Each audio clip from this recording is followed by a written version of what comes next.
ಏನು ಬಂದಿದ್ದೀರಿ, ಚುನಾವಣೆ ಮಾಡ್ತಾ ಇದ್ದೀರಿ. ನನ್ನ ಮಾಧ್ಯಮದ ಸ್ನೇಹಿತರನ್ನ, ನನ್ನ ತಾಯಂದಿರೆಲ್ಲರೂ ನಾನು ಕೇಳ್ತೀನಿ, ಎಲ್ಲಾದರೂ ಅಭಿವೃದ್ಧಿ ಬಗ್ಗೆ ಮಾತನಾಡಿದಾರೇನ್ರಿ ಈ ಚುನಾವಣಾ ಪ್ರಚಾರದಲ್ಲಿ ಕಳೆದ 10 ದಿನದಿಂದ? ಅವರಿಗೆ ಕನ್ಸಲ್ಲೆಲ್ಲ D K Shivakumar, D K Suresh, Yogeshwar, Siddaramaiah ಏನಾದರೂ ಮಾತಾಡಿದಾರಾ ಅಭಿವೃದ್ಧಿ ಬಗ್ಗೆ? ಈ ಚನ್ನಪಟ್ಟಣ ತಾಲೂಕಿನ ಅಭಿವೃದ್ಧಿ ಬಗ್ಗೆ ಏನಾದರೂ ಚರ್ಚೆ ಆಗಿದೆಯಾ? ನಾವು ಕೇಳ್ತಾ ಇದ್ದೀವಿ. ಈ ತಾಲೂಕಿಗೆ ಯೋಗೇಶ್ವರ್ ನೀರು ಕೊಟ್ಟಿದ್ದಾರೆ, ನಾವು ಟ್ರಾನ್ಸ್ಫಾರ್ಮರ್ ಹಾಕಿದ್ದೀವಿ, ಕರೆಂಟ್ ಉತ್ಪತ್ತಿ ಮಾಡಿದ್ದೀವಿ, ನಮಗೆ ಮತ ನೀಡಿ ಅಂತ ಹೇಳಿ. ಮುಂದಕ್ಕೆ ಇಂತಿಂಥ ಯೋಜನೆಗಳನ್ನು ಮಾಡ್ತೀವಿ, ನಮಗೆ ಆಶೀರ್ವಾದ ಮಾಡಿ. ಕಾಂಗ್ರೆಸ್ ಸರ್ಕಾರ ಇದೆ, ಸಿದ್ದರಾಮಯ್ಯನವರ ಸರ್ಕಾರದಲ್ಲೇ ಮುಂದಿನ 3.5 ವರ್ಷಗಳ ಕಾಲ ನಾವು ಕೆಲಸ ಮಾಡ್ತೀವಿ ಅಂತ ಹೇಳಿ ಏನ್ ಮಾಡಿದಿರಿ ನೀವು? ಡಿ ಕೆ ಬ್ರದರ್ಸ್ ಬಗ್ಗೆ ಅಪೂರ್ವ ಸಹೋದರರು. ಹೌದ್ರಿ, ನಾನು ನಮ್ಮಣ್ಣ ಅಪೂರ್ವ ಸಹೋದರರೇ.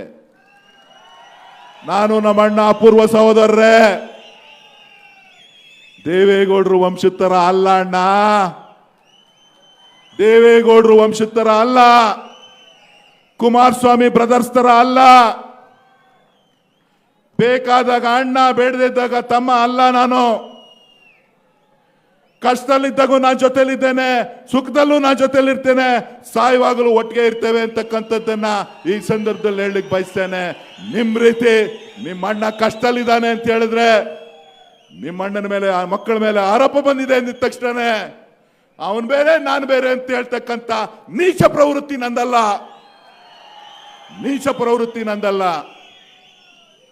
ಯಾವುದನ್ನ ಹೇಳಬೇಕು ದೇವೇಗೌಡ್ರೆ? ಯಾವುದನ್ನ ಹೇಳಬೇಕು? ಹೃದಯ ಇದೆಯಾ ನನಗೆ? ಇಲ್ವಲ್ಲ. ಕಣ್ಣೀರು ಹಾಕೋರಿಗೆ ಹೃದಯ ಇರಬೇಕು.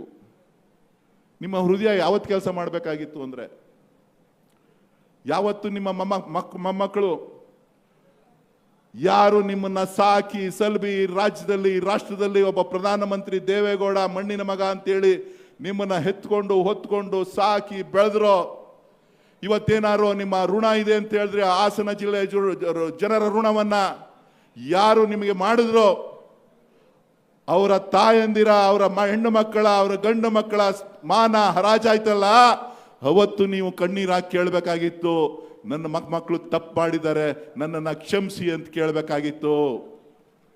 ನಿಮ್ಮ ಆತ್ಮಗೌರವ ಉಳಿತಿತ್ತು, ನಿಮ್ಮ ಘನತೆ ಹೆಚ್ಚುತ್ತಿತ್ತು.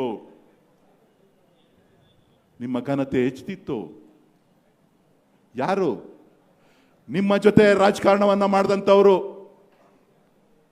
JDS ನ ಕಾರ್ಯಕರ್ತರ ಮನೆಯವರು, ನಿಮ್ಮ ಮನೆಯಲ್ಲಿ ಕೂಲಿ ಮಾಡಿ ಊಟಕ್ಕೋಸ್ಕರ ಕೆಲಸ ಮಾಡಿದಂಥವರು.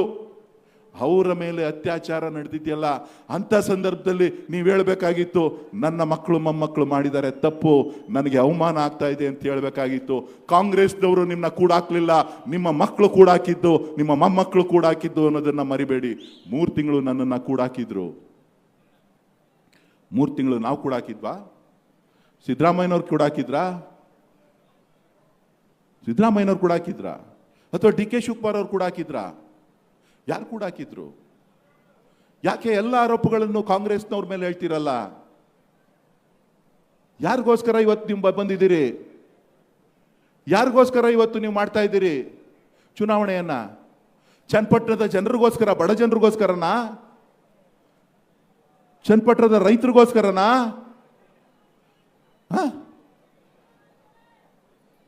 ಚನ್ನಪಟ್ಟಣದ ಬಡ ರೈತರಿಗೋಸ್ಕರ ನೀವು 1 ವಾರದಿಂದ ಇಲ್ಲಿದ್ದೀರಾ? ನಿಮ್ಮ ಮೊಮ್ಮಕ್ಕಳಿಗೋಸ್ಕರ, ನಿಮ್ಮ ಮೊಮ್ಮಗ ಅಲ್ಲಿ ಮಾಡಿದಂಥ ಅಪಚಾರಕ್ಕೆ 1 ದಿನ ಹೋಗಿ ನೀವು ಕ್ಷಮೆ ಕೇಳಲಿಲ್ಲ.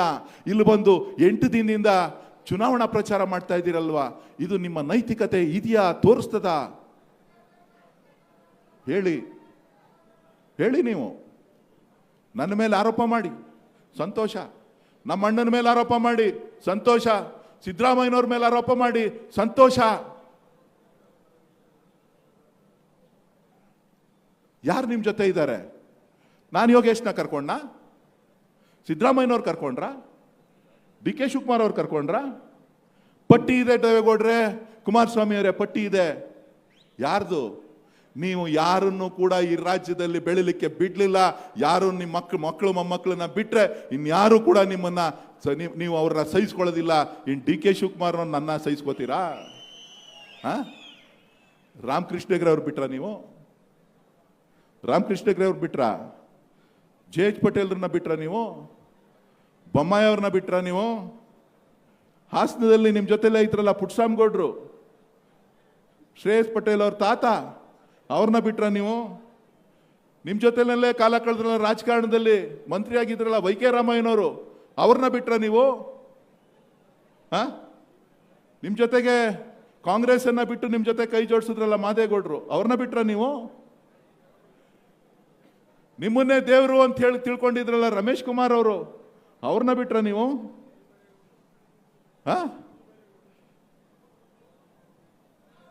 ನಿಮ್ಮನ್ನೇ ನಂಬ್ಕೊಂಡು ರಾಜಕಾರಣ ಚಿತ್ರರಂಗದಿಂದ ಬಂದು ರಾಮನಗರದಲ್ಲಿ ಚುನಾವಣೆಗೆ ನಿಲ್ಸಿದ್ರಲ್ಲ ಅಂಬರೀಷ್ ಅವ್ರನ್ನ ಬಿಟ್ರಾ ನೀವು? ಹೇಳ್ತೀನಣ್ಣ, ಹೇಳ್ತೀನಿ ಕಣ್ರಣ್ಣ, ಎಷ್ಟು ಹೆಸರವೆ ಅಂತ ಹೇಳ್ತೀನಿ ಕಣ್ಣ, ಹೇಳ್ತೀನಿ, ತಾಳ್ಮೆ ಇದ್ದೀರಿ. ನಿಮ್ಮ ಮನೆ ಮಗ ಅಂತೇಳಿ ಬಿ ಎಲ್ ಶಂಕರ್ ಅವರು ನಿಮ್ಮ ಜೊತೆ ಓಡಾಡ್ತಾ ಇದ್ರಲ್ಲ, ಬಿ ಎಲ್ ಶಂಕರ್ ಅವ್ರ ಬಿಟ್ರ ನೀವು? ಅಲ್ರಿ, ನಿಮ್ಮನ್ನೇ ನಂಬ್ಕೊಂಡು ನಮ್ಮ ಮುದ್ದನ್ಮೇಗೌಡರು ಬಂದ್ರಲ್ಲ, ಏನ್ ಮಾಡಿದ್ರಿ? ಇಕ್ಕದ್ರಲ್ರಿ ನಾಮ ಅವ್ರಿಗೆ ಜೊತೆಲೇ ಇಟ್ಕೊಂಡು? ಇಕ್ಲಿಲ್ವಾ ನಾಮ? ಮಳವಳ್ಳಿ ನಾಗೇಗೌಡ್ರನ್ನ ಏನ್ ಮಾಡಿದ್ರಿ? ಪಾಪ ಕುಂಟ್ನಾಗೇಗೌಡರು ಅಂತಾನೆ ಫೇಮಸ್ ಆಗಿ ನೀರಾವರಿ ಸಚಿವರಾಗಿ ಅವರೊಂದು ಒಂದಷ್ಟು ಕೆಲಸ ಮಾಡ್ತಾ ಇದ್ರಲ್ಲ, ಬಿಟ್ರ ಅವ್ರನ್ನ ನೀವು? ಬಿಟ್ರೇನ್ರಿ? ಅಲ್ಲ, ಬೈರೇಗೌಡರು ಕೃಷಿ ಸಚಿವರಾಗಿ ಸಾಕಷ್ಟು ನಿಮ್ಮ ಜೊತೆ ರಾಜಕಾರಣವನ್ನ ಮಾಡಿದಂಥವ್ರು ಕೋಲಾರ ಜಿಲ್ಲೆನಲ್ಲಿ, ಅವ್ರನ್ನ ಬಿಟ್ರೇನ್ರಿ ನೀವು? ಬೈರೇಗೌಡ್ರನ್ನ? ಏನ್ರಿ ಮಾಧ್ಯಮದ ಸ್ನೇಹಿತರೆ, ಪಟ್ಟಿ ನೋಡ್ರಿ ಇನ್ನ ಎಷ್ಟಿದೆ ಅಂತ. ಇವರೆಲ್ಲ ದಡ್ರ? ಕಾಂಗ್ರೆಸ್ ಅವರು ದುಡ್ಡು ಕೊಟ್ಕೊಂಡ್ರೇನ್ರಿ? ಬಾಲಗಂಗಾಧರನಾಥ ಸ್ವಾಮೀಜಿ ಲಾಸ್ಟಲ್ಲಿ ಹೇಳ್ತೀನಿ. PGR ಸಿಂಧ್ಯಾ ನಿಮ್ಮ ಮನೆ ಕೆಲಸ ಮಾಡಿದವ್ರ ತರ ನಿಮ್ಮ ಜೊತೆನಲ್ಲಿ ಒಡನಾಟಿಯಾಗಿಟ್ಟಿದ್ರು, ಏನ್ ಮಾಡಿದ್ರಿ ಅವ್ರನ್ನ? CM ಇಬ್ರಾಹಿಂನ ಎಷ್ಟು ಸಾರಿ ತಪ್ಕೋತೀರಿ, ಎಷ್ಟು ಸಾರಿ ಕಳಿಸ್ತೀರಿ? ಒಂದ್ ಕಡೆ ಇದ್ದವ್ರನ್ನ ಬಿಡದೆ ಅವ್ರನ್ನ ರಾಜಕೀಯವಾಗಿ ಮುಗಿಸಿದ್ರಲ್ಲ, ಮನೇನೂ ಕೂಡ ಕರ್ಕೊಂಡು CM ಇಬ್ರಾಹಿಂನ. ಪಾಪ ಬಚ್ಚೇಗೌಡರು, ನಮ್ಮ ಶರತ್ ಇಲ್ಲೇ ಕೂತಿದ್ದಾರೆ, ಶರತ್ ಬಚ್ಚೇಗೌಡರು ಅವ್ರನ್ನೇನ್ ಮಾಡಿದ್ರಿ? ಏನ್ ಮಾಡಿದ್ರಿ? ಬಸವರಾಜ ರಾಯರೆಡ್ಡಿ ಇವತ್ತು ಶಾಸಕರಾಗಿದ್ದಾರೆ, ಆಯೋಗದ ಅಧ್ಯಕ್ಷರಾಗಿದ್ದಾರೆ, ಏನ್ ಮಾಡಿದ್ರಿ ಅವ್ರನ್ನ? ಚಂದ್ರೇಗೌಡರು ನೆನಪಿದ್ಯಾ? ಚಂದ್ರೇಗೌಡರು ಯಾರು ಅಂತ? DB ಚಂದ್ರೇಗೌಡರು. ವೈಜನಾಥ್ ಪಾಟೀಲ್ ಅವರು ಹಿರಿಯ ಮತ್ಸದಿ, ಉತ್ತರ ಕರ್ನಾಟಕದ ಹೋರಾಟಗಾರರು. ಸಿದ್ದರಾಮಯ್ಯನವರು ಇತ್ತೀಚಿನ ಪಟ್ಟಿನಪ್ಪ. ಎಷ್ಟು ಜನ?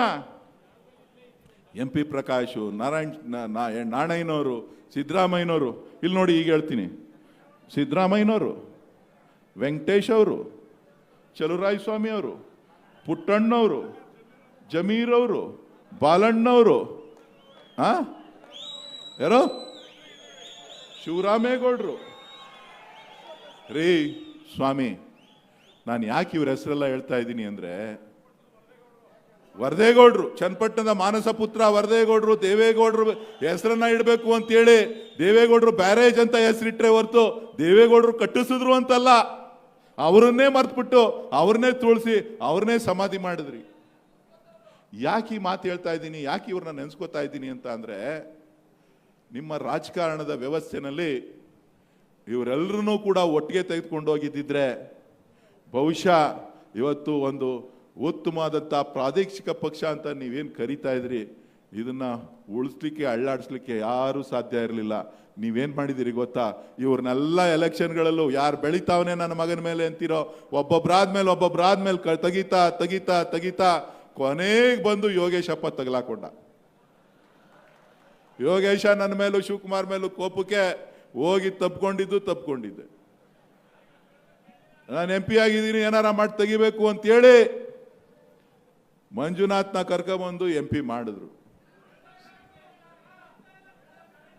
ಸಂಪುದ್ರನಪ್ಪ, ಮಂಜುನಾಥ್ನು MP ಮಾಡಿದಿರಿ. ಏನ್ ಅನ್ಯಾಯ ಆಗಿದೆ ರಾಮನಗರ ಜಿಲ್ಲೆಯವರಿಂದ? ಚನ್ನಪಟ್ಟಣದಿಂದ ಏನ್ ಅನ್ಯಾಯ ಆಗಿದೆ? ಅನ್ಯಾಯ ಆಗಿರೋದು ಯಾರಿಗೆ? 2 ಬಾರಿ ಚನ್ನಪಟ್ಟಣದ ಜನ ತಾವುಗಳು 2 ಬಾರಿ ಯೋಗೇಶ್ವರ್ ಅವ್ರನ್ನ ಸೋಲಿಸಿದಿರಿ. 2 ಬಾರಿ ಯೋಗೇಶ್ವರ್ ಅವ್ರನ್ನ ಸೋಲಿಸಿದಿರಿ. ಅವ್ರಿಗೆ ಟಿಕೆಟ್ ಕೊಡ್ತೀನಿ ಅಂತೇಳಿ ಜೊತೆಗೆ ಹಾಕ್ಕೊಂಡು ಕೊನೆಗಳಿಗೆಲ್ಲಿ ನನ್ನ ಜೊತೆಲಿರು ಅಂತ ಅಪ್ಪ ಹೇಳೋದು ಒಂಥರ, ಮಗ ಹೇಳೋದು ಒಂಥರ. ಮಗ ಹೇಳೋದು ಯೋಗೇಶ್ ಅವರು ಒಪ್ಕೊಂಡ್ರೆ ನಾನು ನಿಂತ್ಕೋತೀನಿ, ಯೋಗೇಶ್ ಅವ್ರ ಜೊತೆ ಸಪೋರ್ಟ್ ಮಾಡಿದ್ರೆ ನಾನು ನಿಂತ್ಕೋತೀನಿ. ಹಂಗಂದ್ರೆ ಇದು ನಿಮ್ದು ನಾಟಕ ಅಲ್ವಾ? ನಾಟಕ ಅಲ್ವಾ? ಯಾರನ್ನ ರಾಜಕೀಯವಾಗಿ ಬಿಟ್ಟಿದ್ದೀರಿ? ಸಿದ್ದರಾಮಯ್ಯನವ್ರನ್ನೇ ಬಿಡ್ಲಿಲ್ಲ ನೀವು, ಇನ್ನು ಯೋಗೇಶ್ನ ನನ್ನನ್ನ ಸಹಿಸ್ಕೋತೀರೇನ್ರಿ? ಸಹಿಸ್ಕೋತೀರಿ ಅಂತಲ್ಲ, ಈ ತಾಲೂಕಿನ ಜನ ಇವತ್ತು ತೀರ್ಮಾನವನ್ನ ಮಾಡಬೇಕು. ಹೆಚ್ಚಿಗೆ ಸಮಯ ಇಲ್ಲ. ನಾನಾದರೂ ತಮ್ಮಲ್ಲಿ ಮನವಿ ಮಾಡ್ತಕ್ಕಂಥದ್ದು ಇಷ್ಟೇ, ದಯವಿಟ್ಟು ಈ ಜಿಲ್ಲೆಗೆ ಒಂದು ಶಕ್ತಿಯನ್ನ ಕೊಡಿ. ಯೋಗೇಶ್ವರ್ ಅವರಿಗೆ ಕಾಂಗ್ರೆಸ್ ಪಕ್ಷಕ್ಕೆ ಆಶೀರ್ವಾದ ಮಾಡಿ, ನಾವು ಈ ಜಿಲ್ಲೆಯ ಮಗನಾಗಿ ಈ ತಾಲೂಕಿನ ಋಣವನ್ನ ಡಿ.ಕೆ. ಶಿವಕುಮಾರ್ ಅವರ ನೇತೃತ್ವದಲ್ಲಿ, ರಾಮಲಿಂಗಾರೆಡ್ಡಿ ಅವರ ನೇತೃತ್ವದಲ್ಲಿ, ಮುಖ್ಯಮಂತ್ರಿಗಳಂತ ಸಿದ್ದರಾಮಯ್ಯನವರ ನೇತೃತ್ವದಲ್ಲಿ ಯೋಗೇಶ್ವರ್ ಅವರು, ನಾನು, ಬಾಲಕೃಷ್ಣರವರು, ಇಕ್ಬಾಲ್ ಹುಸೇನ್ ರವರು ಈ ಜಿಲ್ಲೆಯನ್ನ ಮಾದರಿ ಜಿಲ್ಲೆಯನ್ನಾಗಿ ಮಾಡ್ತಕ್ಕಂಥ ಕೆಲಸವನ್ನ, ಈ ತಾಲೂಕಿನ ಸಮಗ್ರ ಅಭಿವೃದ್ಧಿಯನ್ನ ಮಾಡ್ತಕ್ಕಂಥ ಕೆಲಸವನ್ನ, ಈ ತಾಲೂಕಿಗೆ ಏನು ಶಿವಕುಮಾರ್ ಅವರು ಕಳೆದ 4 ತಿಂಗಳಿಂದ ಮಾತುಗಳನ್ನ ಕೊಟ್ಟು ಈಗಾಗಲೇ ಸುಮಾರು 500 ಕೋಟಿ ರೂಪಾಯಿಗೆ ಕೆಲಸಕ್ಕೆ ಚಾಲನೆಯನ್ನು ಕೊಟ್ಟಿದ್ದಾರೆ. ಅದೆಲ್ಲವನ್ನು ಮುಂದುವರಿಸಿ ಇದನ್ನೆಲ್ಲವನ್ನು ಕೂಡ ಇನ್ನೂ ಹೆಚ್ಚಿನ ರೀತಿಯಲ್ಲಿ ನಾವು ಮಾಡ್ತಕ್ಕಂಥ ಒಂದು ಕೆಲಸವನ್ನ ನಾವು ಮಾಡ್ತೇವೆ ಅಂತಕ್ಕಂಥ ಮಾತನ್ನ ಈ ಸಂದರ್ಭದಲ್ಲಿ ಹೇಳ್ತಾ, 2ನೇ ಕ್ರಮ ಸಂಖ್ಯೆಯ ಹಸ್ತದ ಗುರುತಿಗೆ ತಮ್ಮ ಅತ್ಯಮೂಲ್ಯವಾದಂಥ ಮತವನ್ನ ತಾವೆಲ್ಲರೂ ಕೂಡ JDS ಅವರು ಕೇಳಿ. ಬೇಡ್ರಣ್ಣ, ಜಾತಿ ವ್ಯಾಮೋಹಕ್ಕೆ ಹೋಗ್ಬೇಡಿ. ಯೋಗೇಶು ಒಕ್ಕಲಿಗನೇ, ಮಾದೇಗೌಡರ ಮಗ, ಗೌಡ ಅಂತ ಇಟ್ಕೊಳ್ಳಿಲ್ಲ ಅಷ್ಟೇ. ಡಿ.ಕೆ. ಶಿವಕುಮಾರ್ ಒಕ್ಕಲಿಗನೇ, ಗೌಡ ಅಂತ ನಮ್ಮಪ್ಪ ಕೆಂಪೇಗೌಡ ಇಡ್ಲಿಲ್ಲ. ನಾನು ಒಕ್ಕಲಿಗನೇ, ಬಾಲಕೃಷ್ಣನು ಒಕ್ಕಲಿಗನೇ. ಈ ಜಿಲ್ಲೆನಲ್ಲಿ ಈ ಒಕ್ಕಲಿಗರ ಸ್ವಾಭಿಮಾನದ ಯುವ ನಾಯಕರುಗಳನ್ನ ಬೆಳೆಸ್ತಕ್ಕಂಥ ಕೆಲಸವನ್ನ ಈ ತಾಲೂಕಿನ ಜನ ಮಾಡಬೇಕು. ಎಷ್ಟು ಅವಮಾನ ಸಹಿಸ್ಕೋತಾ ಇದ್ದೀವಿ ನೀವೇ ನೋಡ್ತಾ ಇದ್ದೀರಿ. ಅವರ ಹೇಳಿಕೆಗಳಿಗೆ ತೀಕ್ಷ್ಣವಾಗಿ ಉತ್ತರವನ್ನ ಕೊಡಬಲ್ಲೆ. ದೇವೇಗೌಡರಿಗಿರ್ಬೋದು, ಕುಮಾರಸ್ವಾಮಿ ಅವ್ರಿಗಿರ್ಬೋದು, ನಮ್ಮನ್ನ ಕಳ್ಳರು, ಸುಳ್ಳರು, ಮಾರಾಟ ಮಾಡ್ಬಿಟ್ರು, ಹಂಗೆ ಹಿಂಗೆ ಏನೇನೋ ಹೇಳ್ತಾರೆ. ಎಲ್ಲದಕ್ಕೂ ಉತ್ತರ ಕೊಡಬಲ್ಲೆ. ಆದರೆ ಈ ಸಮಾಜದ ಗೌರವಕ್ಕೋಸ್ಕರ ನಾನು ಮಾತನ್ನ ಗಟ್ಟಿಯಾಗಿ ಹಿಡಿದು ನಿಂತಿದ್ದೇನೆ. ಈ ಸಮಾಜದ ಎಲ್ಲ ನನ್ನ ತಾಯಂದ್ರಲ್ಲಿ ಕೇಳಲಿಕ್ಕೆ ಬಯಸ್ತೇನೆ, ನಮಗೆ ಅವಕಾಶ ಕೊಡಿ. ನಾವು ಈ ಜಿಲ್ಲೆಗೆ ಏನು ಋಣ ತೀರಿಸ್ಬೇಕೋ, ಯಾರು ನಂಟ್ರ ಥರ ಬಂದಿದ್ದಾರೆ ಅವರು ನಂಟ್ರ ಥರ ಹೋಗ್ಲಿ, ನಾವು ನಿಮ್ಮ ಋಣ ತೀರಿಸ್ತೀವಿ. ಇವರು ಬಾಲಗಂಗಾಧರನಾಥ ಸ್ವಾಮೀಜಿನೇ ಬಿಡಲಿಲ್ಲ ಪರಮ ಪೂಜ್ಯರನ್ನ, ಇನ್ನು ಬೇರೆಯವ್ರನ್ನ ಈ ಸಮಾಜದಲ್ಲಿ ಬಿಡ್ತಾರ? ಅದನ್ನ ತಾವು ಅರ್ಥ ಮಾಡ್ಕೋಬೇಕು ಅಂತಕ್ಕಂಥ ಮಾತನ್ನ ಈ ಸಂದರ್ಭದಲ್ಲಿ ಹೇಳ್ತಾ ತಮ್ಮೆಲ್ಲರಿಗೂ ಒಂದ್ಸಿ ನನ್ನ ಮಾತನ್ನ ಮುಗಿಸ್ತೇನೆ. ಜೈ ಹಿಂದ್, ಜೈ ಕಾಂಗ್ರೆಸ್. ಸನ್ಮಾನ್ಯ ಡಿ.ಕೆ. ಸುರೇಶ್ ಅವರಿಗೆ ಧನ್ಯವಾದಗಳು. ಈಗ ನಿಮ್ಮನ್ನೆಲ್ಲ ಉದ್ದೇಶಿಸಿ ಈ ಕ್ಷೇತ್ರದ ಕಾಂಗ್ರೆಸ್ಸಿನ ಅಭ್ಯರ್ಥಿ ಆಧುನಿಕ ಭಗೀರಥ, 2 ಸರಿ ಅನ್ಯಾಯ ಆಗಿದೆ. ಈ ಬಾರಿ ಸಿದ್ದರಾಮಯ್ಯನವರ ಡಿ.ಕೆ. ಶಿವಕುಮಾರ್ ಅವರ ನೇತೃತ್ವದಲ್ಲಿ ಚನ್ನಪಟ್ಟಣ ಕ್ಷೇತ್ರವನ್ನ ಕಾಂಗ್ರೆಸ್ ತೆಕ್ಕೆಗೆ ತಗೊಂಡ್ಬರ್ಬೇಕು ಅಂತೇಳಿ ಸ್ವಾಭಿಮಾನಿ ಚನ್ನಪಟ್ಟಣದ ಜನ ಏನ್ ತೀರ್ಮಾನ ಮಾಡಿದ್ದಾರೆ ಅವರನ್ನು ಉದ್ದೇಶಿಸಿ ಸನ್ಮಾನ್ಯ CP ಯೋಗೇಶ್ವರ್ ಅವರು ಮಾತಾಡಬೇಕು ಅಂತೇಳಿ ತಮ್ಮೆಲ್ಲರ ಪರವಾಗಿ ಅವರಿಗೆ ಮನವಿಯನ್ನ ಮಾಡ್ತೇನೆ.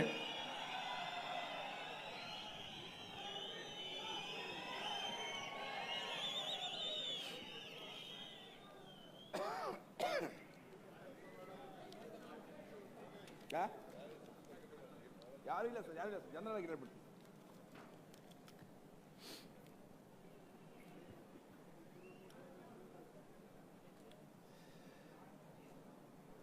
ಗೌರವಾನ್ವಿತ ತಾಲೂಕಿನ ಎಲ್ಲ ನನ್ನ ಬಂಧುಗಳೇ,